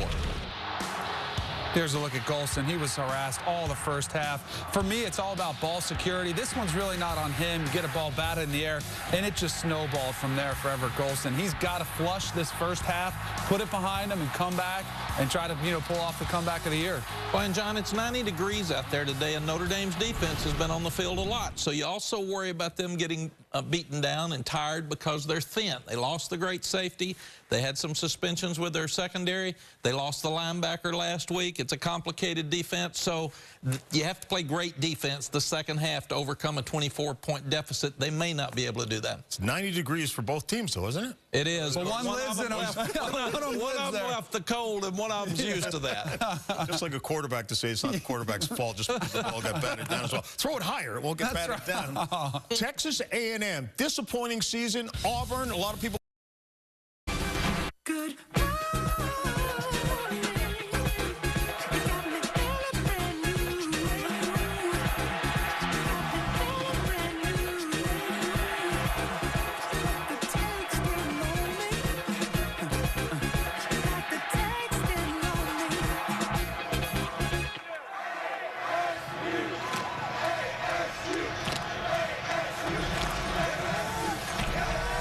We're back at Sun Devil Stadium. Our college football coverage brought to you by K Jewelers. Sun Devils coming back onto the field with a 34-10 lead as we head to the second half. They're hosting the Fighting Irish of Notre Dame in one of the biggest games ever here at Sun Devil Stadium. Sean McDonough along with Chris Spielman. 6 sacks in that first half for Arizona State from 6 different players. The pressure forcing 3 Notre Dame turnovers that all led to touchdowns for ASU. But a touchdown late in the half that gave Notre Dame a little bit of hope. Yeah, you get the ball back, and they do have a chance, and here's why. If Todd Graham continues to blitz and play man-to-man, that creates opportunities if you can execute on the offensive side of the ball. You just have to win those matchups and pass protect. The other thing, of course, is they can't turn it over like they turned it over, obviously, in the first half. Amir Carlisle takes the knee off the kickoff from Alex Garoot, and here's Todd McShay. Oh, you guys were just talking about some of the problems, and I think a big key is here, they've got to figure out a way to handle the blitz. And we've seen so far that when you have pressure coming off the edge, you're just not going to be able to pick it up with the hot reads because they don't use the hot reads. The quarterback's responsible for it. Ultimately, what it comes down to is the receivers have to separate quicker. There's got to be more screen game, and Everett Golson has to do a better job anticipating that blitzer and holding on to the football when he does get sacked. I think they need to implement hot reads, to be quite honest with you. He gets it off quickly. It's caught by Corey Robinson, who swung down after a big gainer at the 46-yard line. That's where they had success in the first half, and is when he threw the blitz, when he threw away from the blitz. As you see your first half graphics and how competent he is without the blitz, is when he threw away from the pressure, they had open receivers. You go back to that attack. They're going to keep blitzing for sure. Wilson pulled it down and tried to run. He ran into Demetrius Cherry. And just to go back to the statement you made at the half, Chris, about if Todd Graham continues to blitz, and certainly he will, as we've already seen that, there will be opportunities for Notre Dame. When we talked to Everett Golson yesterday about the prospect of facing the blitz, and I said to him, well, it does give you the chance for some big plays, does it not? He just had a big smile on his face because he was welcoming that opportunity. But if you're Graham, wouldn't you continue to come after him? Why back off? No, I think you do that. That's who they are. They identify themselves as that, and they're going to live and die with the blitz. They've dominated the game that way to this point. William Fuller, good open field tackle at the 49-yard line of ASU by Quishy Brown. Sean, here's the other thing. We're seeing number 33, Cam McDaniel, out there. So that eliminates an explosive player for Notre Dame and Tarian Folston. He's not even in the picture because he can't pass protect, so you have to put Cam out there. Well, they're probably going to have to sling it all over the place, down by 24. And McDaniel is a better blocker, helping to pick up the rush, particularly the blitz. Here they come again. Golson throws on the run, another open receiver, and a catch by Fuller inside the 10-yard line. Jordan Simone saved the touchdown. It'll be 1st and goal at the 5. Well, that's why we told you to stick around, because Brian Kelly can call plays. Getting Everett on the move and the matchup that you want, and you'll take it every time if you're Notre Dame. Will Fuller matched up against a safety, they'll take that all day long and they'll look to exploit it all day long. But another way to create protection in time by moving the pocket and rolling left. Brian Kelly said they need to take advantage of Fuller's elite speed. He thinks he's one of the best downfield receiving threats in the country. Inside handoff, and McDaniel dumped for a 2-yard loss.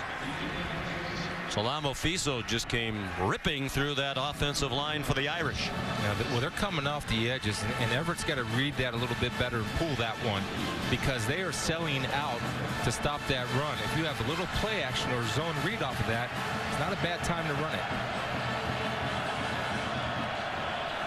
McDaniel remains the running back. Design roll for Golson, about to get blasted from behind, and he throws an interception to Quishy Brown.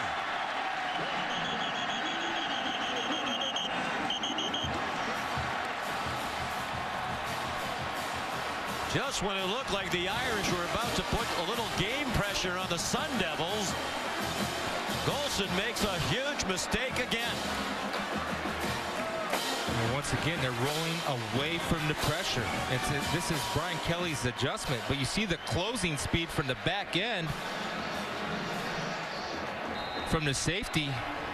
Simone hitting Golson, forcing an errant throw, and Brown with the catch. But here's Simone coming unblocked, and he's not supposed to be blocked because of the rollout. I think that's why they were screaming, Coach Kelly in particular, at Ben Koyak, the tight end, as he came off the field. That was likely his responsibility, and he didn't get in the way of Simone. 4th turnover by the Irish, 3 interceptions from Golson, and his lost fumble. Demario Richard got the carry. And they had a great chance, Chris, to really make it a game. Back-to-back touchdowns. All of a sudden a 34-3 lead would have been 34-17. With almost the entire second half to go. Kelly keeps it. Taylor Kelly. Leave to the 14-yard line where Elijah Shoemate made the stop. On a big 3rd down here, but I want to go back to what's going on in his mind and what's going on in Todd Graham's mind. Todd Graham says, okay, here's Notre Dame's adjustment to our blitz. Is moving the pocket on this key 3rd down. Now what's Todd going to do the next time they take the ball? And a big stop by the Notre Dame defense. Isaac Rochelle leading the way.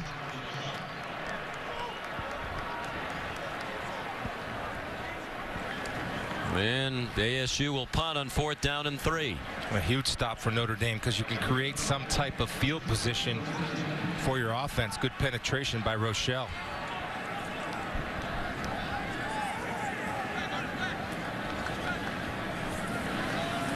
Mario Richard dropped for a loss. So Matt Hawk comes on to punt.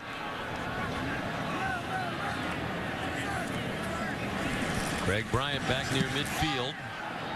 Line drive kick, not a good one. Bryant hit immediately at the 48-yard line.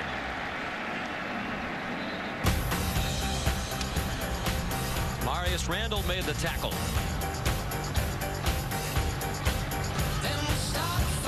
interception, but the Irish defense got it back quickly.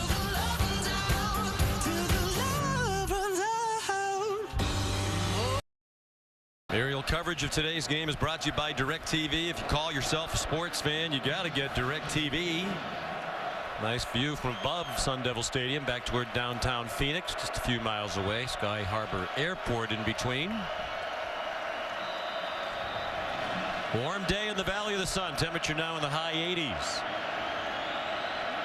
Notre Dame -4 in the turnover area, trying to get back in the game. Everett Golson. Little hesitation move, got him a couple of yards. Chased across the boundary by Antonio Longino. Yeah, you run a little bit of a play action there. The problem is there's no threat of run from that Notre Dame backfield. And so there's no slowing down the Arizona State defenders. Coach Graham get more aggressive with his blitz calls because he's not afraid of the run.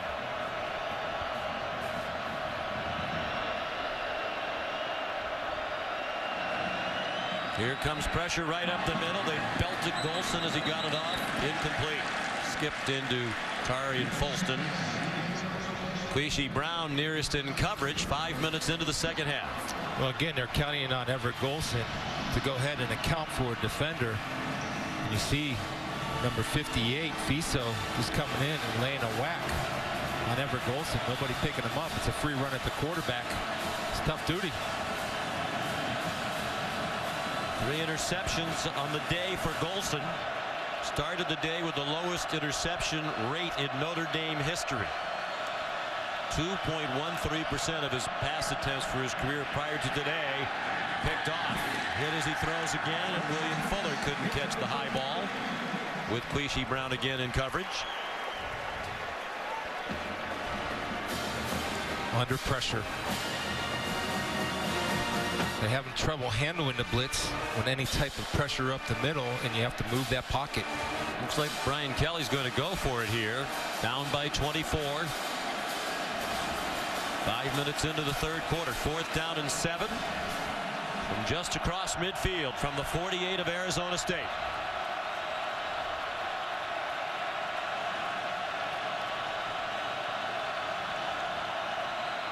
So movement along the line, and there is a flag down. And it's going to be a false start against the Irish. Snap. False start. Offense. Number 79. 5-yard penalty. 4th down. Yeah, Steve Elmer gets a little jumpy because he sees number 4, a safety brought up as a linebacker, DJ Calhoun, kind of their hybrid linebacker safety, is going to move to him and start attacking him on the snap count, and he gets a little hesitant. See number 4, DJ Calhoun. He's going to move right over here, and Elmer's going to get a little jumpy when he sees him come. Right there. Yep, just a little bobble. With the 5 additional yards to gain, Brian Kelly decides for the punt instead now on 4th and 12. Brinza hangs it up high, and a fair catch made by Kyle Middlebrooks at the 15-yard line. A 38-yard punt. Well, as expected, they've come after Everett Golson all day long, and with great success.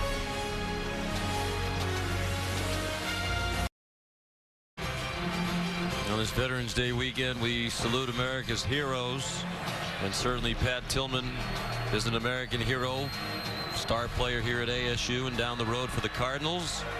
Left a multi-million-dollar contract in the prime of his NFL career to go fight for our country in Afghanistan, killed by friendly fire more than 10 years ago, and they have a veterans center in his memory. Pass incomplete for Jalen Strong on 1st down from Taylor Kelly. The Tillman Veterans Center connects veterans with academic and support services here at ASU. In the College Football Hall of Fame, was the Pac-12 Defensive Player of the Year in '97. His numbers retired. The tunnel through which they take the field named in his honor. Remarkable life. Said at the top of the telecast, would have been 38 years old on Thursday. Perfect example of sacrificial giving. Salute to service written on the field, and his service the ultimate. DJ Foster tackled by Andrew Trumbetti, and with this big lead now, ASU content to slow the pace. Nice ceremony earlier on the field, by the way. Arizona State grad John Eddy, his wife Tracy, donated $700,000 to ASU today in honor of Pat Tillman, and a scholarship will be given in his name annually to an Arizona State linebacker. That'll be funded by that endowment for decades going forward. On third down, another hold by the Notre Dame defense. Cole Luke broke up the pass. Well, the nephew of Darren Woodson would be proud, because Cole Luke does a good job of, first of all, getting his hands on him to disrupt the timing of the route, then having the patience to not go through the back, come around, and trust his training to get that left arm in there. Luke's from right down the street in Chandler, Arizona. Homecoming for the Irish cornerback. Chris mentioned he's the nephew of Darren Woodson, who was just put into the Ring of Honor here at ASU. He went from the Sun Devils on to star for the Cowboys. Greg Bryant, the fair catch near midfield. More great college football action tonight on ESPN. The front runner for the Heisman Trophy, you'd have to believe, Marcus Mariota of the Oregon Ducks. They're now number 4. They're hoping to secure the Pac-12 North and a spot in the Pac-12 championship game. They'll have that if they beat Utah in Salt Lake City tonight. The Utes now number 17 after losing here 1 week ago. That's tonight at 10 Eastern on ESPN, and also live on Watch ESPN. And they'll get a test with that tough Ute defense. Screen to Greg Bryant. And during the last commercial break, you and Todd McShay were talking off the air, but where are all these Notre Dame screens that they run so effectively, and that ASU was really expecting? That would seem to be a good way to slow down that pass rush a little bit. We haven't seen many of them. And move in the pocket. In the first series of the second half, this offense did have that success of rolling Everett Golson out to give him time. Pressure again, and a slant connects inside the 40 of ASU to Torrey Hunter Jr., the son of the longtime fine Major League Baseball outfielder. And Antonio Longino is still down on the field for the Sun Devils. It's a 14-yard gain.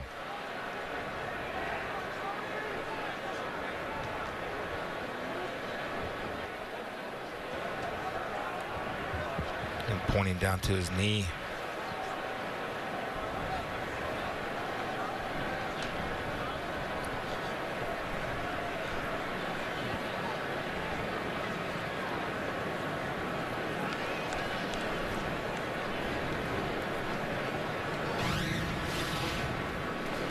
You're going to see right here Longino coming number 32 off the edge. Cam McDaniel with a cut block, and it looks like he just came down in an awkward manner. But again, the cut block is designed for a smaller guy to take down a bigger guy. I think based on the way they were treating him, it might just be a cramp. You hope that's the, well, usually when you get that kind of reaction and you're stretching, that's the case. And yeah, they're trying to get fluids into him, and ordinarily that stretch they had him do a moment ago was what you'd see when they're trying to treat a cramp. He's had a good day today. A sack and 3 tackles for a loss. Well, Todd, Notre Dame still within striking distance. The game has slowed a bit here in the third quarter. And, you know, one thing that kind of jumped out in the first half is what Notre Dame was trying to do with its 5-7 step drop type throws, throwing down the field, going through long progressions. It's not working. So we've got to adjust offensively. And I think the adjustment is, A, more screens, as we saw one of the first plays of this half for Notre Dame. And when you screen, you force the defense to think a little bit more about discipline, staying backside, maintaining their gaps, and the fact that you can throw the ball all over the field. Now, when you do that, they come right back with the short game, which makes a lot of sense. I think 2 things. One, you've got to see when they do roll out Golson, some screens to the backside off of that to really create that misdirection. And secondly, this is the ultimate challenge for a wide receiver. All of these receivers are facing man-to-man coverage, whether it's 0 or 1. They've got to find a way to separate, or nothing else is going to work today. Longino off the field, 1st and 10 Notre Dame. Under 8 minutes to go in the third quarter. Golson stepped up into the pocket, has a man down the middle, and stumbling inside the 10 and down to the 5, Amir Carlisle. Well, when they're going to attack man-to-man coverages, they're going after the safety, Simone. And Amir Carlisle really just runs past him. Simone gets stuck in the dirt and cannot make the movements with Carlisle to make proper coverage and recognition by Golson to hit the soft spot. But that's their target, Simone, number 38. Look for them to exploit that all game long. Carlisle, the former running back, now a slot receiver. They've been able to stay on his feet. Might have been a touchdown. Golson kept it inside the 5 and down to the 3. And the ball out. Was he down? Looks like they're going to mark him down at the 3-yard line.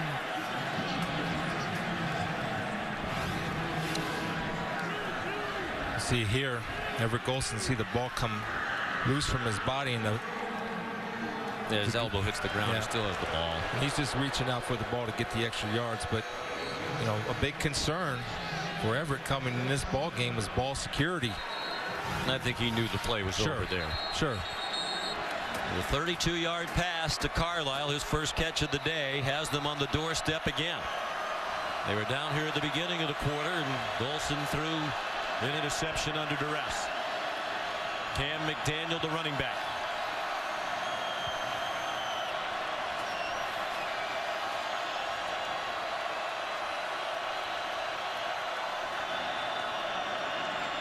McDaniel. When they're in short yardage and goal line situations, he's whistled down as again the ball came out, but he had been stopped shy of the goal line. 3rd and goal.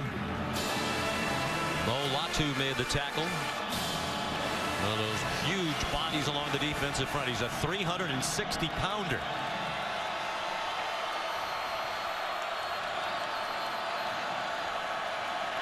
Golson, the offense, looked back for the signals from the sideline, looking into a very bright sun. McDaniel to the goal line. No signal of a touchdown yet. Instead, it's going to be 4th down.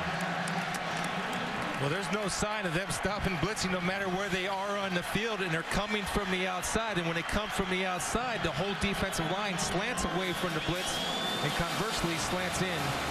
I wouldn't be surprised if Chuck McFerrin takes a longer look at that one in the replay booth, and he will. We had a good look at it from above, and it looked like when McDaniel took the handoff, he had enough of a crease to get into the end zone. Question is, did he get across the plane before he was down? Tough to see the ball there. Yeah. He's smart in trying to sneak that ball across, but I do believe he was a tad short. Wouldn't you think right here he's going to score with that little crease just inside of big number 79, Steve Elmer?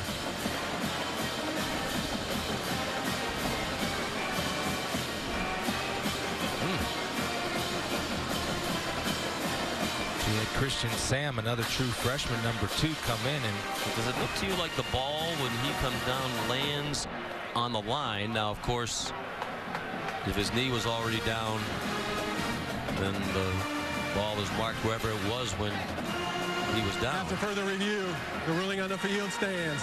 4th down. It stands. The key word there, just not enough to convince Chuck McFerrin that the call was incorrect and that it was a touchdown. The ball landed on the line, but he was apparently marked down, knee down, before the ball could get there. Now, if they go quarterback sneak with Everett Golson under center, he did fumble a snap in the Florida State game. He's taken the majority of snaps from shotgun today. Something to be aware of. But you have to close the middle down first. Everybody inside. Don't worry about the pass. Get 11 guys for the run. You'd think they'd run left. The strength of their offensive line is Ron Stanley, the left tackle, Ronnie and Nick Martin, the left guard. Brian Kelly said more often than not, that's where we'll go in short yardage. McDaniel runs left to the goal line. Touchdown.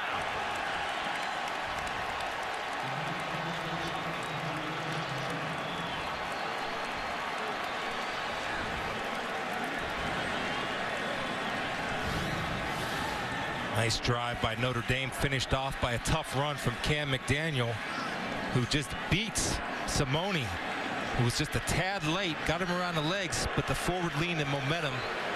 And that's close, because The knee is very close to being down before that ball gets to the plane. Yeah, he lunges. He did a great job, as you said. He knew the knee couldn't hit the ground, or else he would have been down short of the goal line. He lunged for the end zone with the knees off the ground. The extra point good by Brinza. And now we have a game. Brian Kelly and the Irish have controlled this third quarter. They're within 17, still more than 5 minutes to go in the third quarter here in Tempe, Arizona. On ABC, the big game of the year in the Big Ten, Ohio State and Michigan State. Last meeting in the Big Ten championship game last year when Sparty handed the Buckeyes their first loss under Urban Meyer. Notre Dame back in the game. Scored 14 unanswered points. Long way to go. 5:12 left in the third quarter. It's 34-17 ASU. And Brinza's kickoff will be down by Kyle Middlebrooks.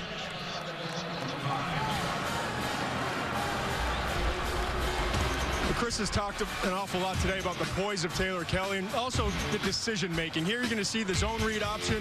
He reads the defensive end, keeps his discipline contained to the outside, hands off inside, and it's worked both ways. He's kept it as well. And then in the passing game, in the pocket, relaxed, moving up, stepping up with the outside rush, finds the open receivers, on time throwing. Listen, he doesn't have the biggest arm. He's not the fastest quarterback, but the guy's a winner because he does all the little things right. And what they can help to do to get their offense on track is go up tempo to get him back in rhythm. He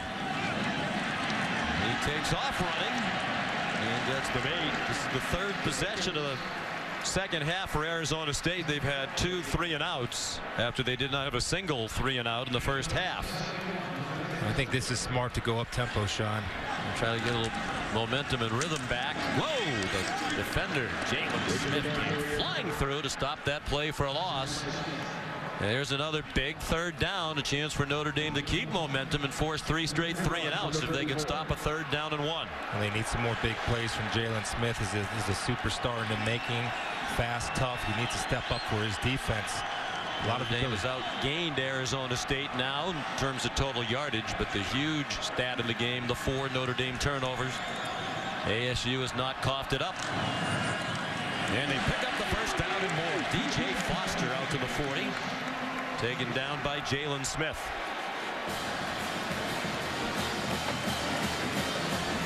First down, Sun Devils at the 40. Foster in the pistol now. Bounces it outside. Jalen Smith and Niles Morgan to stop, but it's 8 on first down for the Sun Devils. Now, this is exactly what they needed. A little bit of momentum. Get a couple first downs, give their defense a rest, and they're doing it by going up tempo. Excellent adjustment.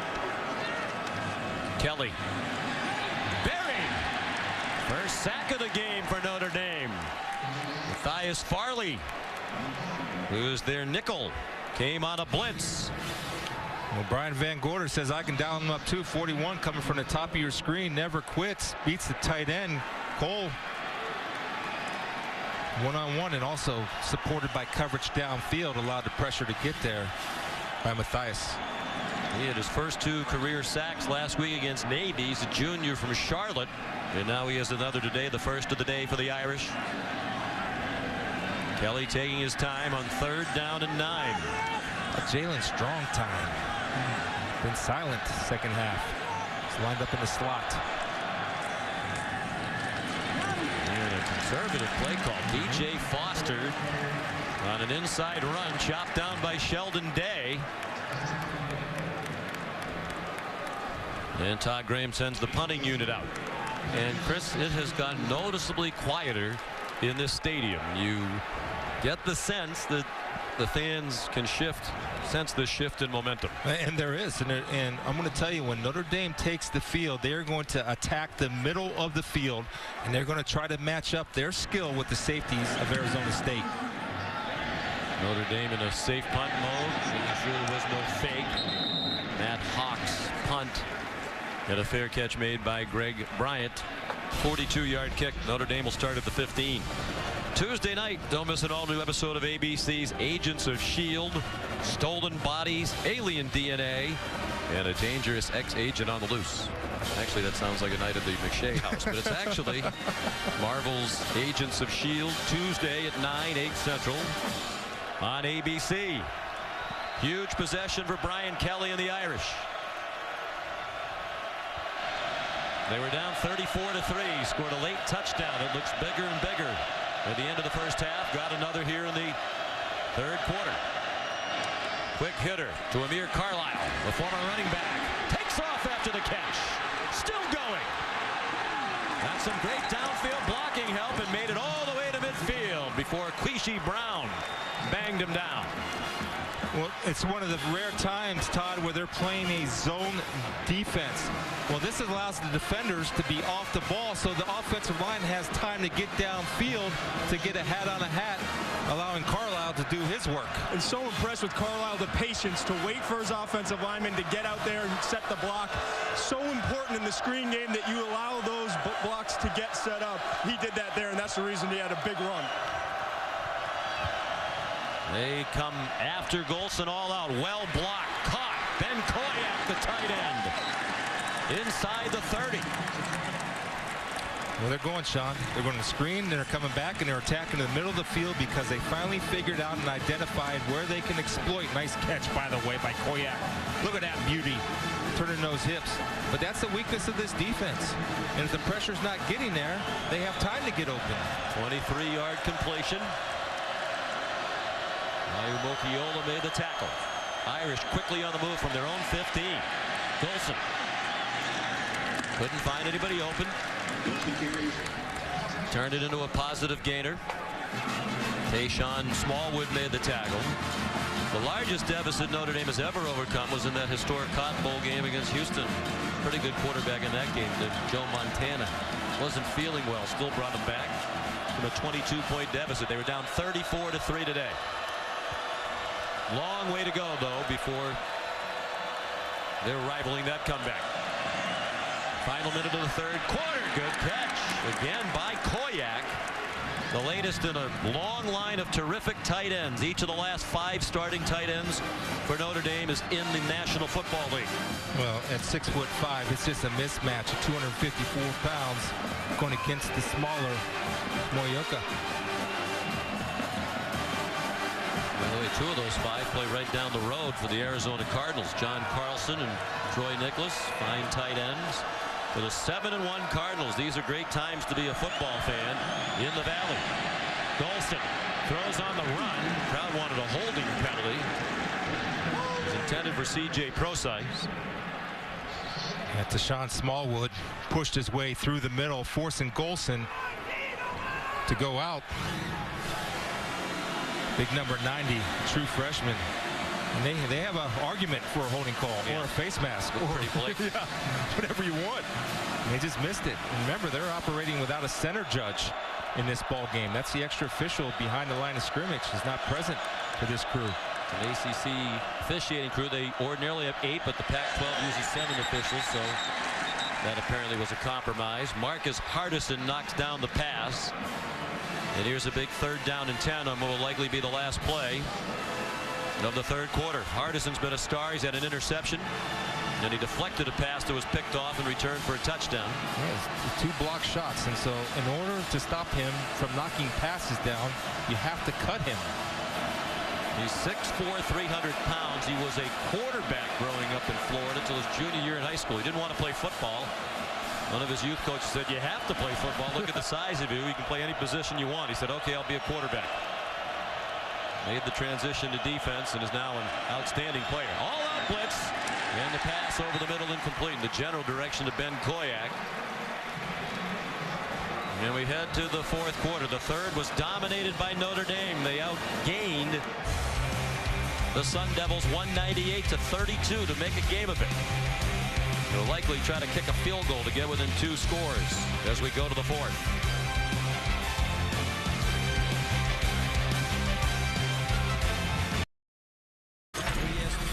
ABC College Football presented by Kay Jewelers.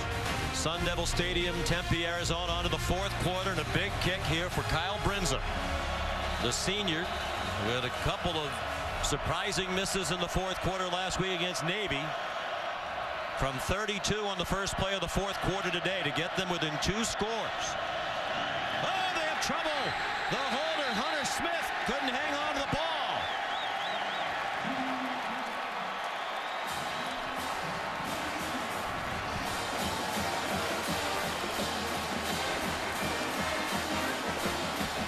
Story of the day, isn't it?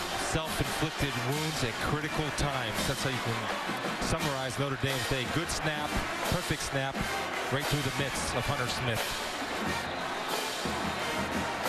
Redshirt freshman walk-on holder.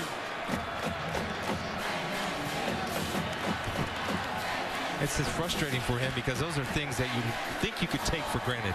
You work and rep and rep and rep. It was a perfect snap, just not executed on the hold. A chance to really tighten it up, put increased game pressure on Arizona State. Instead, they play with a 3-score lead. DeMario Richard carries. It's the snapper Scott Daly, with whom Kelly is speaking. 4 turnovers, 6 sacks allowed, the most in 7 years. All adds up to trailing by 17. Richard, boy, this defense has been terrific for Notre Dame in the second half. Jaron Jones leading the way. We talked about the adjustments that Brian Kelly makes and adjustments that Todd Graham make. Well, how about the adjustments of Brian Van Gorder? Outstanding. And the kids are playing hard, and they're fighting their way. Not giving up. He's trying to get the defense's attention. You see Niles Morgan, the true freshman. The task of communicating, standing in for Joe Schmidt. Brian Van Gorder said was as good at that part of the defense as anybody's ever coached, including guys in the NFL. Taylor Kelly dumps it over the middle, and it is a first down. Cameron Smith swung down by Niles Morgan, but he has just enough for the first down across the 32-yard line. They're playing a cover 4, and you can isolate a receiver like Cameron Smith on a linebacker. No matter what type of athlete you are, that's very difficult to cover. Just the second first down of the second half for ASU. Kelly kept it after the fake, dumped it to Cameron Smith. Out across the 36-yard line. Elijah Shoemade made the tackle for Notre Dame.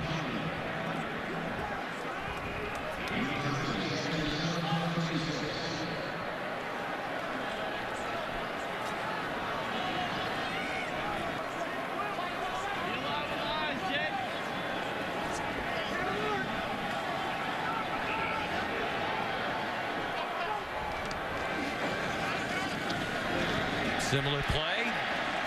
Cody Cole, first down. Out of bounds at the 45-yard line with Jalen Smith nearest for Notre Dame. Well, nice job. And one thing that Taylor Kelly does is good ball handling. And you can't emphasize enough how important that is to be a strong play-action team, especially off the read option. When you can hold that ball in there and ride that handoff, then pull it back out, puts a lot of pressure on the defense. 9-yard gain. Mario Richard bounces off a hit. Has a first down before he got chopped down by Devin Butler at the 42-yard line of Notre Dame. Well, not bad for a true freshman. Richard, first of all, good vision to bounce it outside. And when you can break the tackle of one of Notre Dame's best defenders, Jalen Smith, things are going your way. And that's where Jalen, when he's a good player now, what he needs to be great is he needs to make key tackles in key times. And that was a key time for him to step up.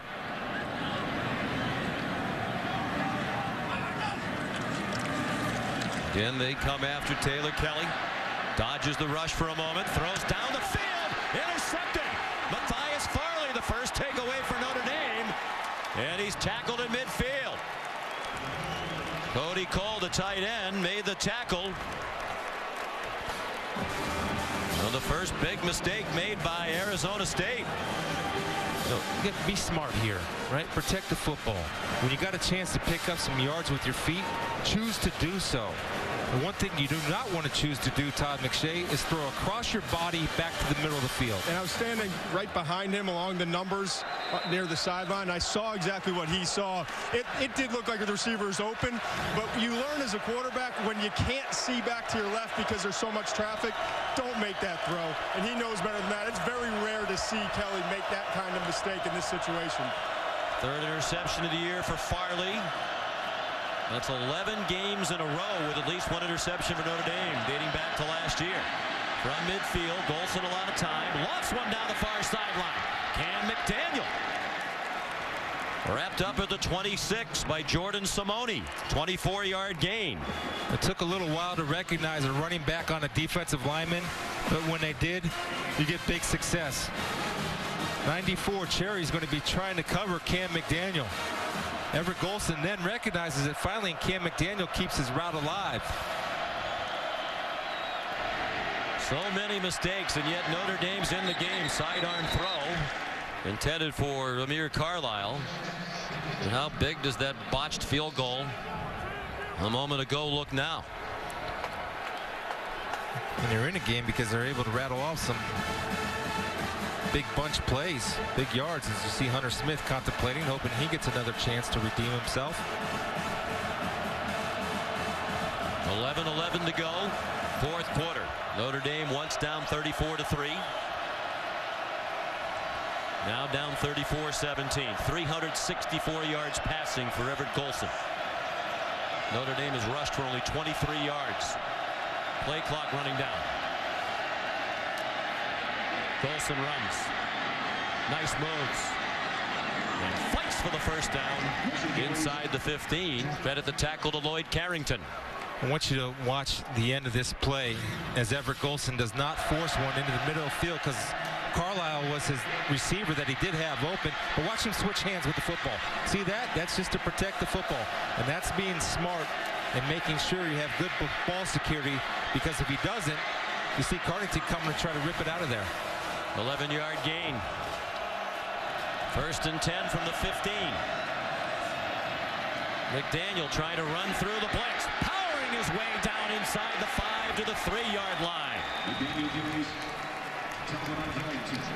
Well, he hates to be called Mr. Reliable, so what I'll call him here is Mr. Tough Guy, because he's running over people and fighting for the Irish to get the extra yards.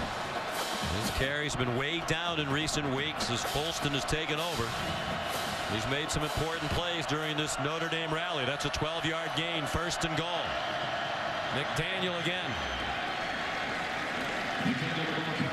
And you see Golson gesturing to the sideline. Let's get this operation going a little bit faster. This is valuable time ticking off. They're still 3 scores down. Under 10 minutes to go. McDaniel stopped at the line. Golson in there trying to shove him along. Viso, number 58, Sean, comes up, and I love what he does. He tackles high because he knows that McDaniel on the last touchdown lunges forward. That way he cannot go over the top. Good heads-up play by Viso. And a big stop because at the very least it takes another 30 seconds or so off the clock.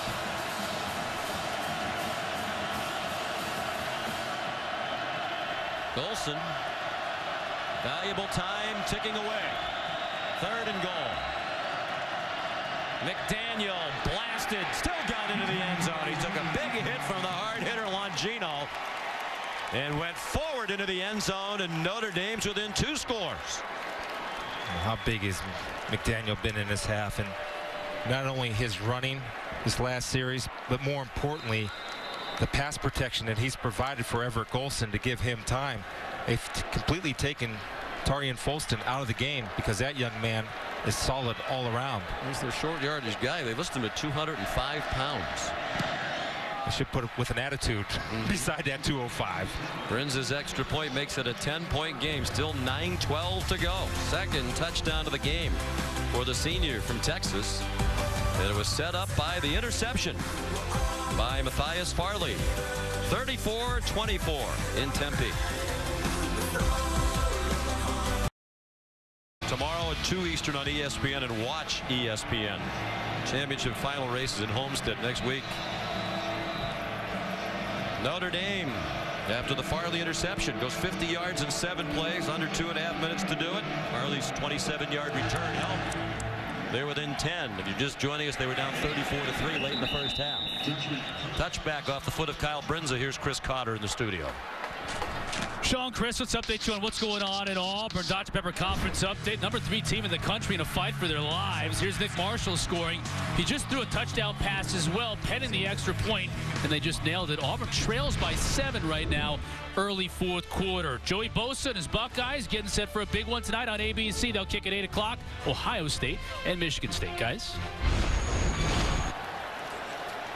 I know the Buckeye to my right will be an interested viewer of that tonight on ABC. A great game. Like we have here. Sun Devils play it now. Under duress. Conservative first play. DJ Foster straight ahead for about 3.5.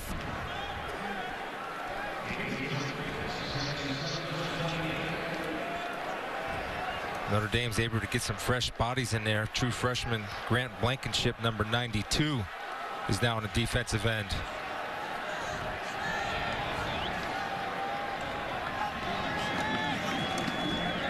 Foster trying to turn the corner. Knocked out of bounds by Jalen Smith, shy of the marker. Here comes a huge 3rd down and 2. That's the Jalen Smith that is very explosive. He makes plays sideline to sideline. Where he struggles sometimes is plays right at him. The anxiety in this crowd palpable. Mike Norvell with a big play call here.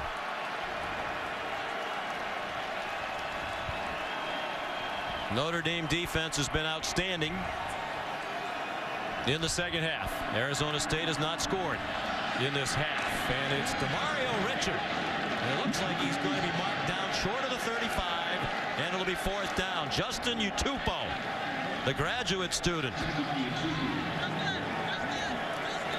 What a play by Justin, not giving up, defeating his man one-on-one, getting around the legs. Well, the punting team is coming on. So it's another 3 and out. Arizona State has lost all of its rhythm on offense in the second half, trying to protect this big lead.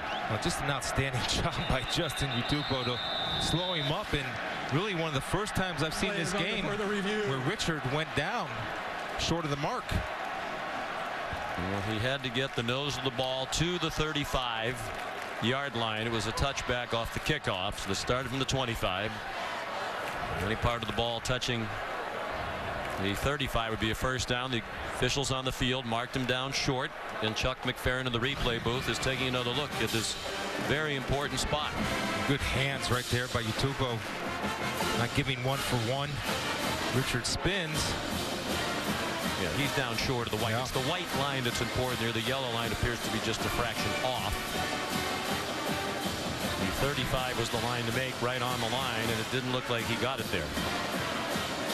Well, what an effort by the Irish defense in the second half, and Brian Van Gorder going in and making adjustments and playing hard, fighting till the end, which you wouldn't expect anything else from a Notre Dame team. Brian Van Gorder said that's one of the reasons why he has enjoyed his return to college football. After further review, the ruling on the field stands. 4th down. That he's really enjoyed, particularly being at Notre Dame, the type of young men they get at that institution. And a character, worked very hard, eager to learn. He was with Rex Ryan of the Jets last year, and he said that helped him. Learned about some particularly attacking types of defenses, different types of exotic blitzes. They will punt. Matt Hawk kicks it away. And it takes a horrible bounce for Hawk in Arizona State back to the 41-yard line. His 4th punt of the half, and the punting has been a problem all season long for Coach Graham and the Sun Devils. Just a 25-yard kick. ESPN College Football, presented by Kay Jewelers, brought to you by Pacific Life. For insurance, annuities, and investments, choose Pacific Life, the power to help you succeed. Nissan, Choose Nissan today for great offers on our most exciting lineup ever. Shop ChooseNissan.com. And Dr. Pepper, always one of a kind. We salute the troops all week long on ABC and ESPN. You saw pictures of members of the armed forces all over the world displaying Notre Dame's colors, rooting on the Irish here at home and abroad, and with much more hope now than they had earlier when their team trailed 34-3. It's 34-24, 7:18 to go. Everett Golson and the Irish from the 41. Blitz picked up, deep throw, caught at the 25-yard line by Chris Brown. The 7th play of the second half of 20 yards or more for the Irish offense. Well, my MVP of the game is number 33, Cam McDaniel, because he's the one that picks up the blitz that allows Everett Golson, Todd, to step into the throw down the middle of the field. And Golson recognized that the safety came up late on that side of the field, and that created the one-on-one for him to take a shot vertically. 34-yard gain.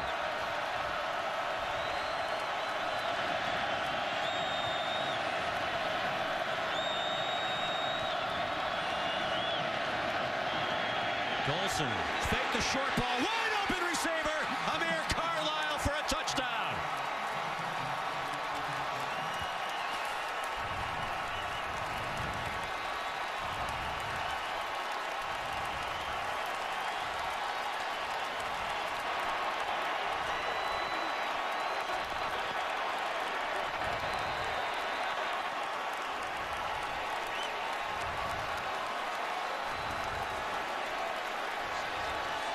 And Todd Graham says we're all about attacking. That's what we do on defense, and they play an attack style of offense. Well, they haven't been in all-out attack mode here in the second half, and now they're on their heels, and then some. Brunza's extra point makes it a 3-point game. Still 6:37 to go, and all 3 timeouts remaining for the Fighting Irish of Notre Dame, who've now scored 28 unanswered points. Just 2 plays to go 59 yards on that drive. Aerial coverage of today's game that is quickly turning into a classic, brought to you by DirecTV. You call yourself a sportsman, you got to get DirecTV. We have to stay tuned for the final 6:37.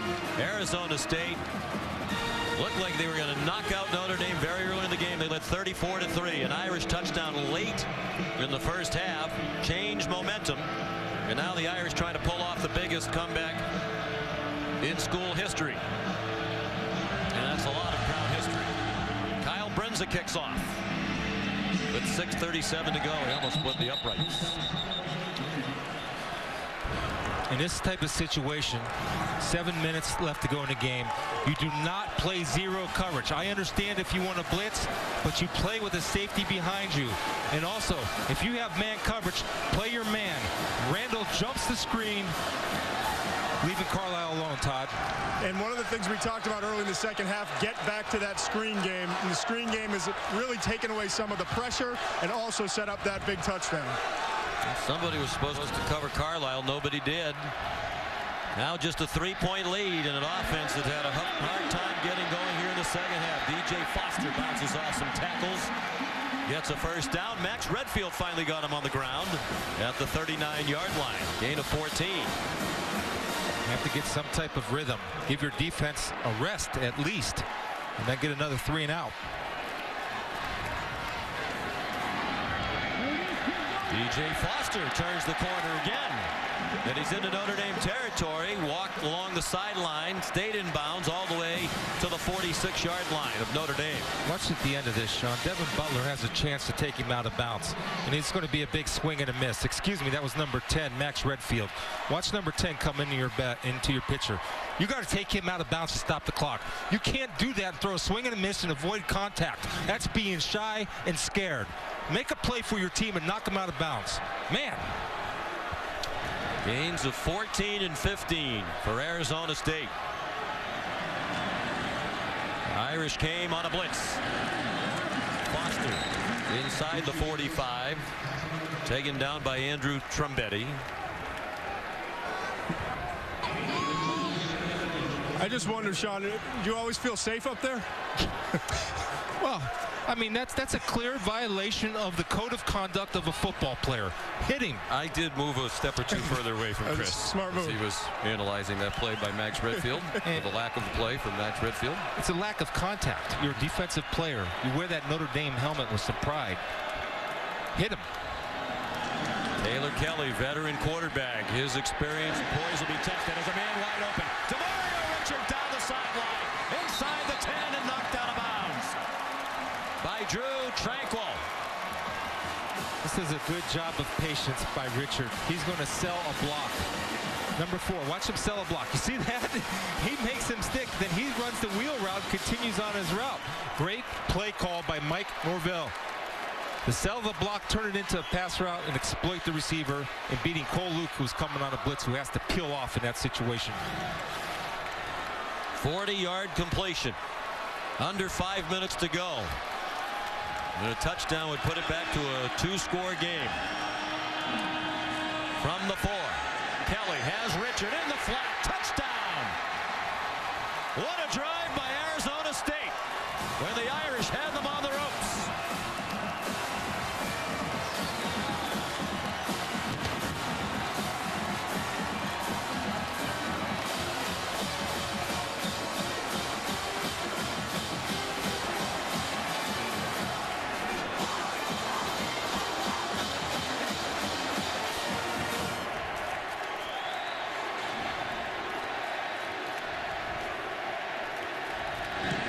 Extra point up and good by Zane Gonzalez. And a sigh of relief from this huge crowd. The Notre Dame defense outstanding the entire half. Could not stop anything on that drive by Arizona State. It's back to a 10-point lead.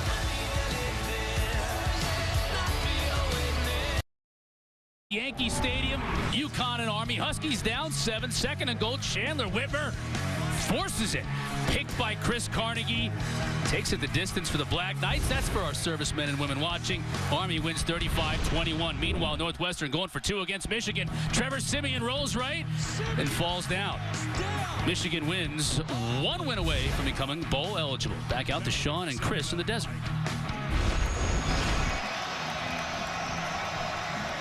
Where Arizona State just mounted a 5-play, 75-yard drive, and Notre Dame's string of 28 unanswered points.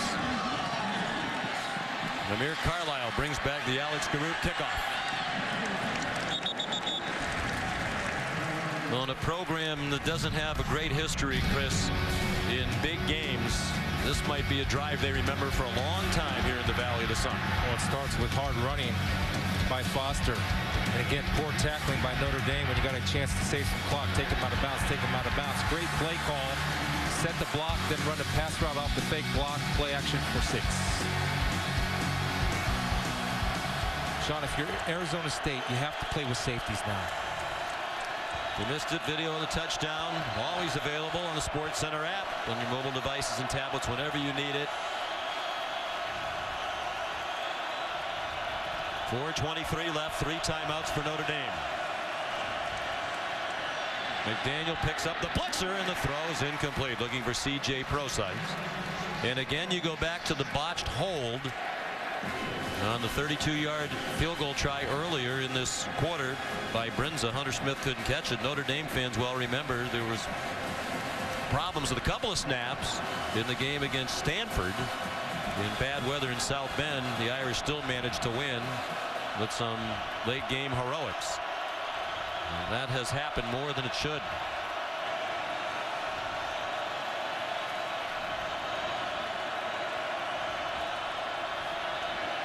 Golson zips one, caught. Corey Robinson, son of the Basketball Hall of Famer David Robinson.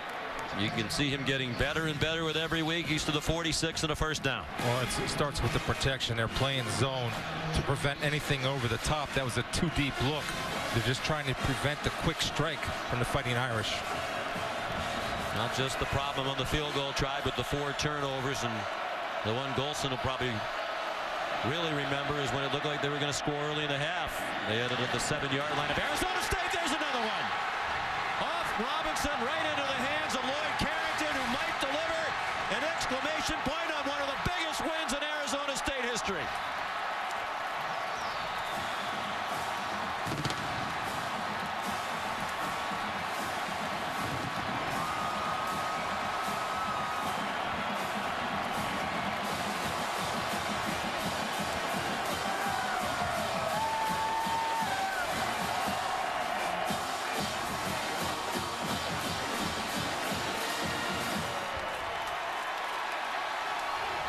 Second interception return for a touchdown by Arizona State today. That's 10 in 3 seasons under Todd Graham. Most in the country during that time. 5th Notre Dame turnover, the 4th interception thrown by Golson. I think Coach Graham might be a little bit happier given what just happened. Lloyd Carrington chatting with the coach. And this one's on Robinson. Yeah, great throw by Golson, and just again unforced errors, critical errors by Notre Dame. 58-yard return by the redshirt junior from Dallas. He's had a nice game today. Jake approves. The Snake. We'll talk about the history of the program. Of course, he was part of some terrific history. Brought them to the Rose Bowl. They lost a close one to Arizona State under the late Bruce Snyder. But Todd Graham is 6-6 against ranked teams as the ASU coach entering today. Prior to his arrival, they were 5-41 against ranked opponents in the previous 46 games. And even under Graham, when they played teams in the top 11 in the country, they lost all 4 by a total of 95 points. Of course, they got blown out here in the Pac-12 championship game against Stanford right here on their home field at the end of last season. They're trying to change the culture, says Todd Graham. They're trying to change the history. And this could be a big step in the ascension of this program if they can hang on now to a 17-point lead. 58-yard interception return for a score has given them a 17-point lead as we look at the Pacific Life game summary. They had cut down on the mistakes in the second half, but they didn't totally eliminate them. And when you're as far behind as Notre Dame was, 34-3 at one point, you just can't afford to keep making the valiant comeback, but it's going to come up short, almost certainly. Just an outstanding job again by Arizona State. And what I like, Sean, is that they answered, as you said, rightfully so. The momentum certainly switched. And what Arizona State counter with? A drive right down the field offensively. Then when they get the ball, when Notre Dame gets the ball back again, that man dials up a little man-to-man coverage. They get a pick 6. Todd Graham said yesterday, it's not the most talented team I've coached, but it's the best team. The combination of everything working together, the belief, the character. Golson surrounded in the pocket and missed Ben Koyak. It'll be 2nd and 10. You know, another impressive stat about Todd Graham and his staff, 22-0 when they're leading after the first half. That got tested severely today. It did, and it looks like if things hold, they'll go to 23-0. Know how to finish games.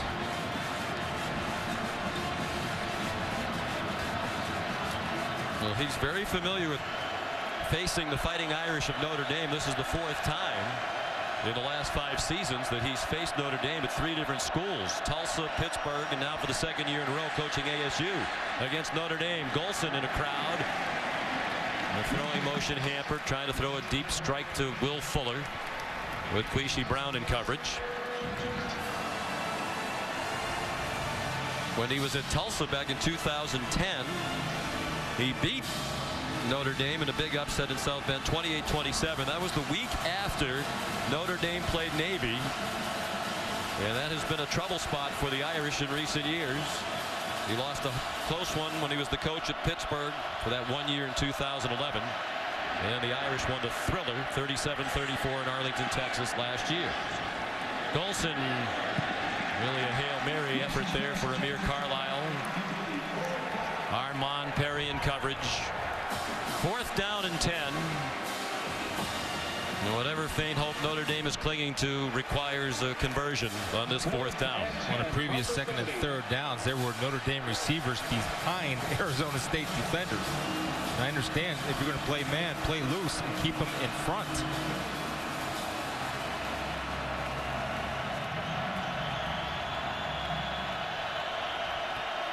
Career high 444 yards passing for Golson, but 4 interceptions. But as we said, he started the day with the lowest interception rate in his career of any Notre Dame quarterback. They come after him, trying to deliver the knockout punch. And they do. Golson down back inside the 10. Williami Latu. Stick a fork in him.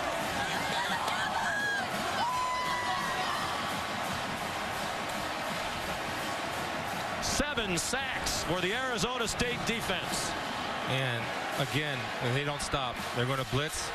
They bring 6. Everett Golson's forced to bail. Then Latu ought to make a play for the Sun Devils. And this is a defense that gave up 62 points here in their only loss of the season to UCLA.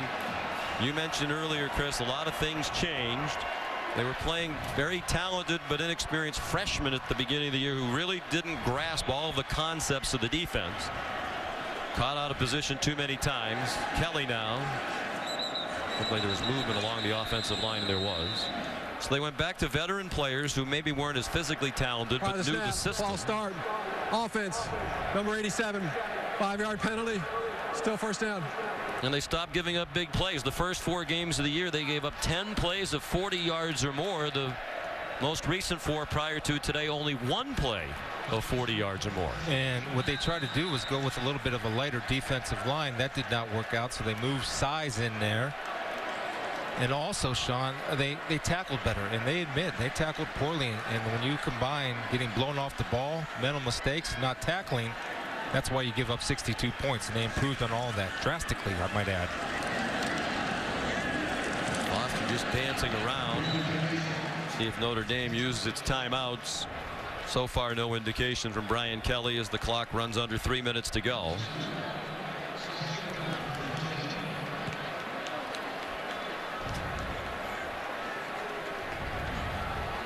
Tonight on ESPN, college football action continues.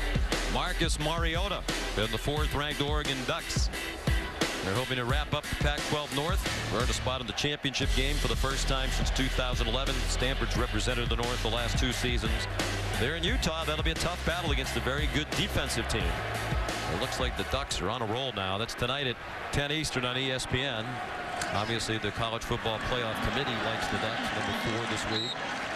And perhaps heading for a meeting in the Pac-12 championship game with this Arizona State team, which is in control of its destiny in the Pac-12 South when they return to conference play after this brief step out of conference action. They'll move closer after this weekend games. If they win the Pac-12 South and go and play Oregon, they beat Oregon, they're in my opinion. With the schedule that they have, they would be in my eyes. Well, they have quality wins. It was Notre Dame who really needed a marquee win today. But we mentioned they've been handling ranked opponents lately. DJ Foster. Arizona State started today with a 4-game winning streak. 3 of those 4 wins were over teams that were ranked in the top 25 at the time of the meeting. USC, Stanford, and Utah last week. 4th and goal. The clock's running. Brian Kelly isn't going to stop it. I think he's accepting that the outcome is no longer in doubt. And Todd Graham about to make history. There are only 4 coaches who have defeated Notre Dame while coaching at 2 different schools. Nick Saban, Dennis Erickson, Johnny Majors, and Howard Jones. All 4 of them won national championships at some point in their career, and Todd Graham is about to join that list with a win over Notre Dame while the head man at Tulsa, and a win here today. And he talked about this game as a lead up to a possible national championship. He said, our goal is the national championship, and if we want to win one this year, we have to win this game. And they vault way up into the conversation now in the college football playoff picture. Well, they're not talking about a national championship. They need to coach somewhere else and play somewhere else, because that's the mindset you have to have. Here are the rankings. Number 9, they jumped 5 spots last week to this week. And a lot of it will depend on what happens ahead of them. They already might be getting some help from Texas A&M, with Auburn trailing late in the ball game. And Todd Graham's been thinking about this for a long time. His defensive coordinator, Keith Patterson, was his roommate in college when they played football at East Central University, an NAIA school in Ada, Oklahoma. And Patterson told us yesterday we'd be at practice. And Todd Graham, as a player, used to say, when we coach, we're not going to do this, and we are going to do this. And then when they coached high school football together in the Dallas, Texas area at Allen High School, and Graham was the head coach, and Patterson was his assistant, Todd Graham used to say, now years from now when we're running down the tunnel at the Orange Bowl, and they were just starting out as high school coaches. Well, he believed in it. He did. 4th and goal, Kelly the keeper. And Arizona State has another touchdown. Questions if they were playing the right quarterback. That question's been answered. And ASU has scored 50 points or more for the 7th time in the last couple of years. Big game for Taylor Kelly, Sean, not only from a physical point, but mentally for him to keep growing and getting better and more confidence in that foot. Confidence by his teammates that he's back.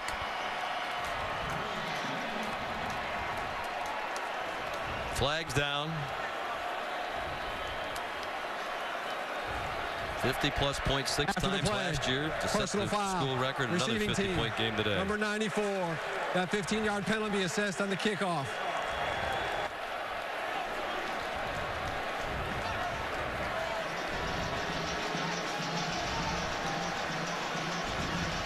Taylor Kelly, Coach Graham says he's a winner, and he is. He'll be 6-0 as the starter this year, 24-9 for his career. With plenty of help from the defense. Here's a look at today's good hands play, brought to you by Allstate. The bad hands of Robinson that resulted in the good hands of Carrington. Yeah, just too many turnovers, unforced errors by the Irish. Too much to overcome, playing from behind all day long. Pretty much took the running game out of it, and when you take the running game from Notre Dame, you're taking Tarian Folston out of the game, and they did that. For Notre Dame, Chris, you talk about the impact of playing that option team in Navy. This will be now an 8-year span during which Notre Dame will be 2-6 the week after facing the midshipmen. That includes that loss to Todd Graham's Tulsa squad back in 2010. Tough. I mean, playing Navy, nobody likes to play them. I mean, I talked to Urban Meyer. We talked to Urban Meyer this year about playing Navy, and they're a pain because you have to change your whole defense and you get out of your rhythm in which you're teaching and coaching. Diving at your legs all day long. Yeah. It can be physically taxing as well. And it's not just the Irish. The 7 teams Navy faced this season, and then that team played the following week. 6 of them have lost. The only team this year that's won the very next week after playing Navy was Rutgers. And the crowd roars as Garut tried to knock one through the uprights. Here's Chris Cotter back in the studio. All right, over on ESPN, Florida State and Virginia, the Noles getting on the board early and making it look easy. Carlos Williams putting FSU up 7-0. And coming up on ABC at 8 o'clock, Connor Cook guiding the nation's 4th highest scoring offense. Big man on campus against the Ohio State Buckeyes. Again, they'll kick 8 o'clock coming up on ABC. Guys? Showdown Saturday, and that is another huge showdown. Malik Zaire in a quarterback. So Arizona State will go to 8-1. It'll be interesting, Chris, when the College Football Playoff Committee talks about their merits. For one loss, they gave up 62 points. Here's the remaining schedule. They'd like to win out. They have the Territorial Cup game with their rival Arizona down in Tucson to close out the regular season. They'll be favored to win the next 2 against Oregon State and Washington State. Zaire. Nice effort. That'll perhaps be the last play of the game. They stopped the clock to move the chains. The Irish aren't in any big hurry. As a matter of fact, they're already starting across the field to congratulate Arizona State, which earns its first win ever against Notre Dame, now 1-3 all-time against the Irish. Todd Graham was already enormously popular here in the Valley. Their first win against a top 10 opponent since 2002, when they defeated Oregon. And here's Todd with Todd, as we say, Todd. Well, Coach, you guys absolutely jumped Notre Dame early on. Then they crawl back in the game, they make it a one-score game. What was the changing moment for you guys? Well, first of all, man, I just want to thank my Lord and Savior, Jesus Christ, for allowing me to coach this team. I'm going to tell you this. He's had his hand on us. Our guys, unbelievable today and how they played. Notre Dame, hats off to them. They came battling back, an incredible football team. But, man, we've got a heck of a football team. It's a great day to be a Sun Devil. You held him to 27 yards rushing and obviously gave him a lot of problems. Everett Golson in the quarterback position with all the blitzes. Did you expect to be as dominant as you were for the majority of this game on that side? We wanted to make a statement. You know, these guys, early in the season, they talked about all the guys we graduated. It ain't about our defense or offense. We want to make a statement that Arizona State is a real football team and a real contender, and just proud of our guys, proud of our coaches. Great plan. You're one of 4 coaches now to beat Notre Dame at 2 different schools. But how big is it for this program? Man, this was huge. This is the biggest win maybe in the 3 years we've been here during the regular season, especially in a non-conference game. Big win for us, big statement for our program. Now we got to go win the next conference game. We got our goals to be Pac-12 champions. Ultimately, we've got a goal of being a national championship, and we got to go win the next 5 games to do it. You got a little guy that wants to run with you. Congratulations, Coach. All right, go Devils. It's a big step in the right direction, but a lot of hard work to do. They'll have opportunity certainly to continue to build the resume. Games with Arizona on the regular season schedule, perhaps Oregon. But they did make that big statement the coach was looking for today. A final score, 55-31. Stay tuned to ABC tonight for the big one in the Big Ten. Saturday Night Football, Ohio State and Michigan State from East Lansing. Now for Todd McShay, Chris Spielman, our terrific crew led by Bo Garrett and Mike Schwab. Sean McDonough, so long from jubilant Tempe, Arizona.